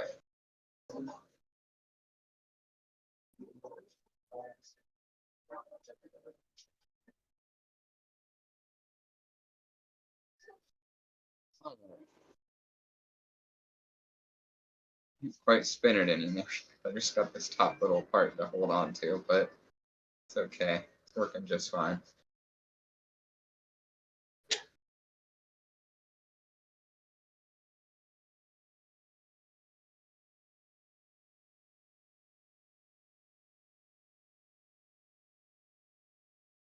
Well, I'm gonna just wave this around for a minute because I can't do anything now because there's nowhere to put this that won't mess it up. Brains! My brains! They're fried. I guess I'm done. I can't do anything now. Yeah, Sam, can you hear me? Okay. I am gonna say goodbye to you, my friends. Thank you for sticking with me for this extra long stream. Maybe you're seeing on YouTube in 2 parts. I'm not sure how that'll work out. But either way, I appreciate you for watching it, for hanging out with me while I make this art, I make this funky mask. Yeah, you have a fantastic... What was that voice? Where did that come from? I hope you have a fantastic week. I hope that everything's going well for you this month. You know, we're getting close to the holidays, the new year. I know it's a stressful time for some people, including myself. So, you know, I wish you the best, and I appreciate you for sticking around. Visit nerdcrafty.com to stay informed on all the projects we got going. Check out our stream this Friday of You Awaken in a Strange Place. I'm the GM for that game, and I had a lot of fun. It's Neon Rain. It's our cyberpunk episode.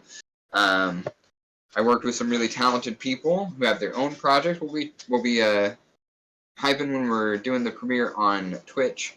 You know, we've got a couple more episodes in the can, and we're looking for players all the time for You Awaken in a Strange Place.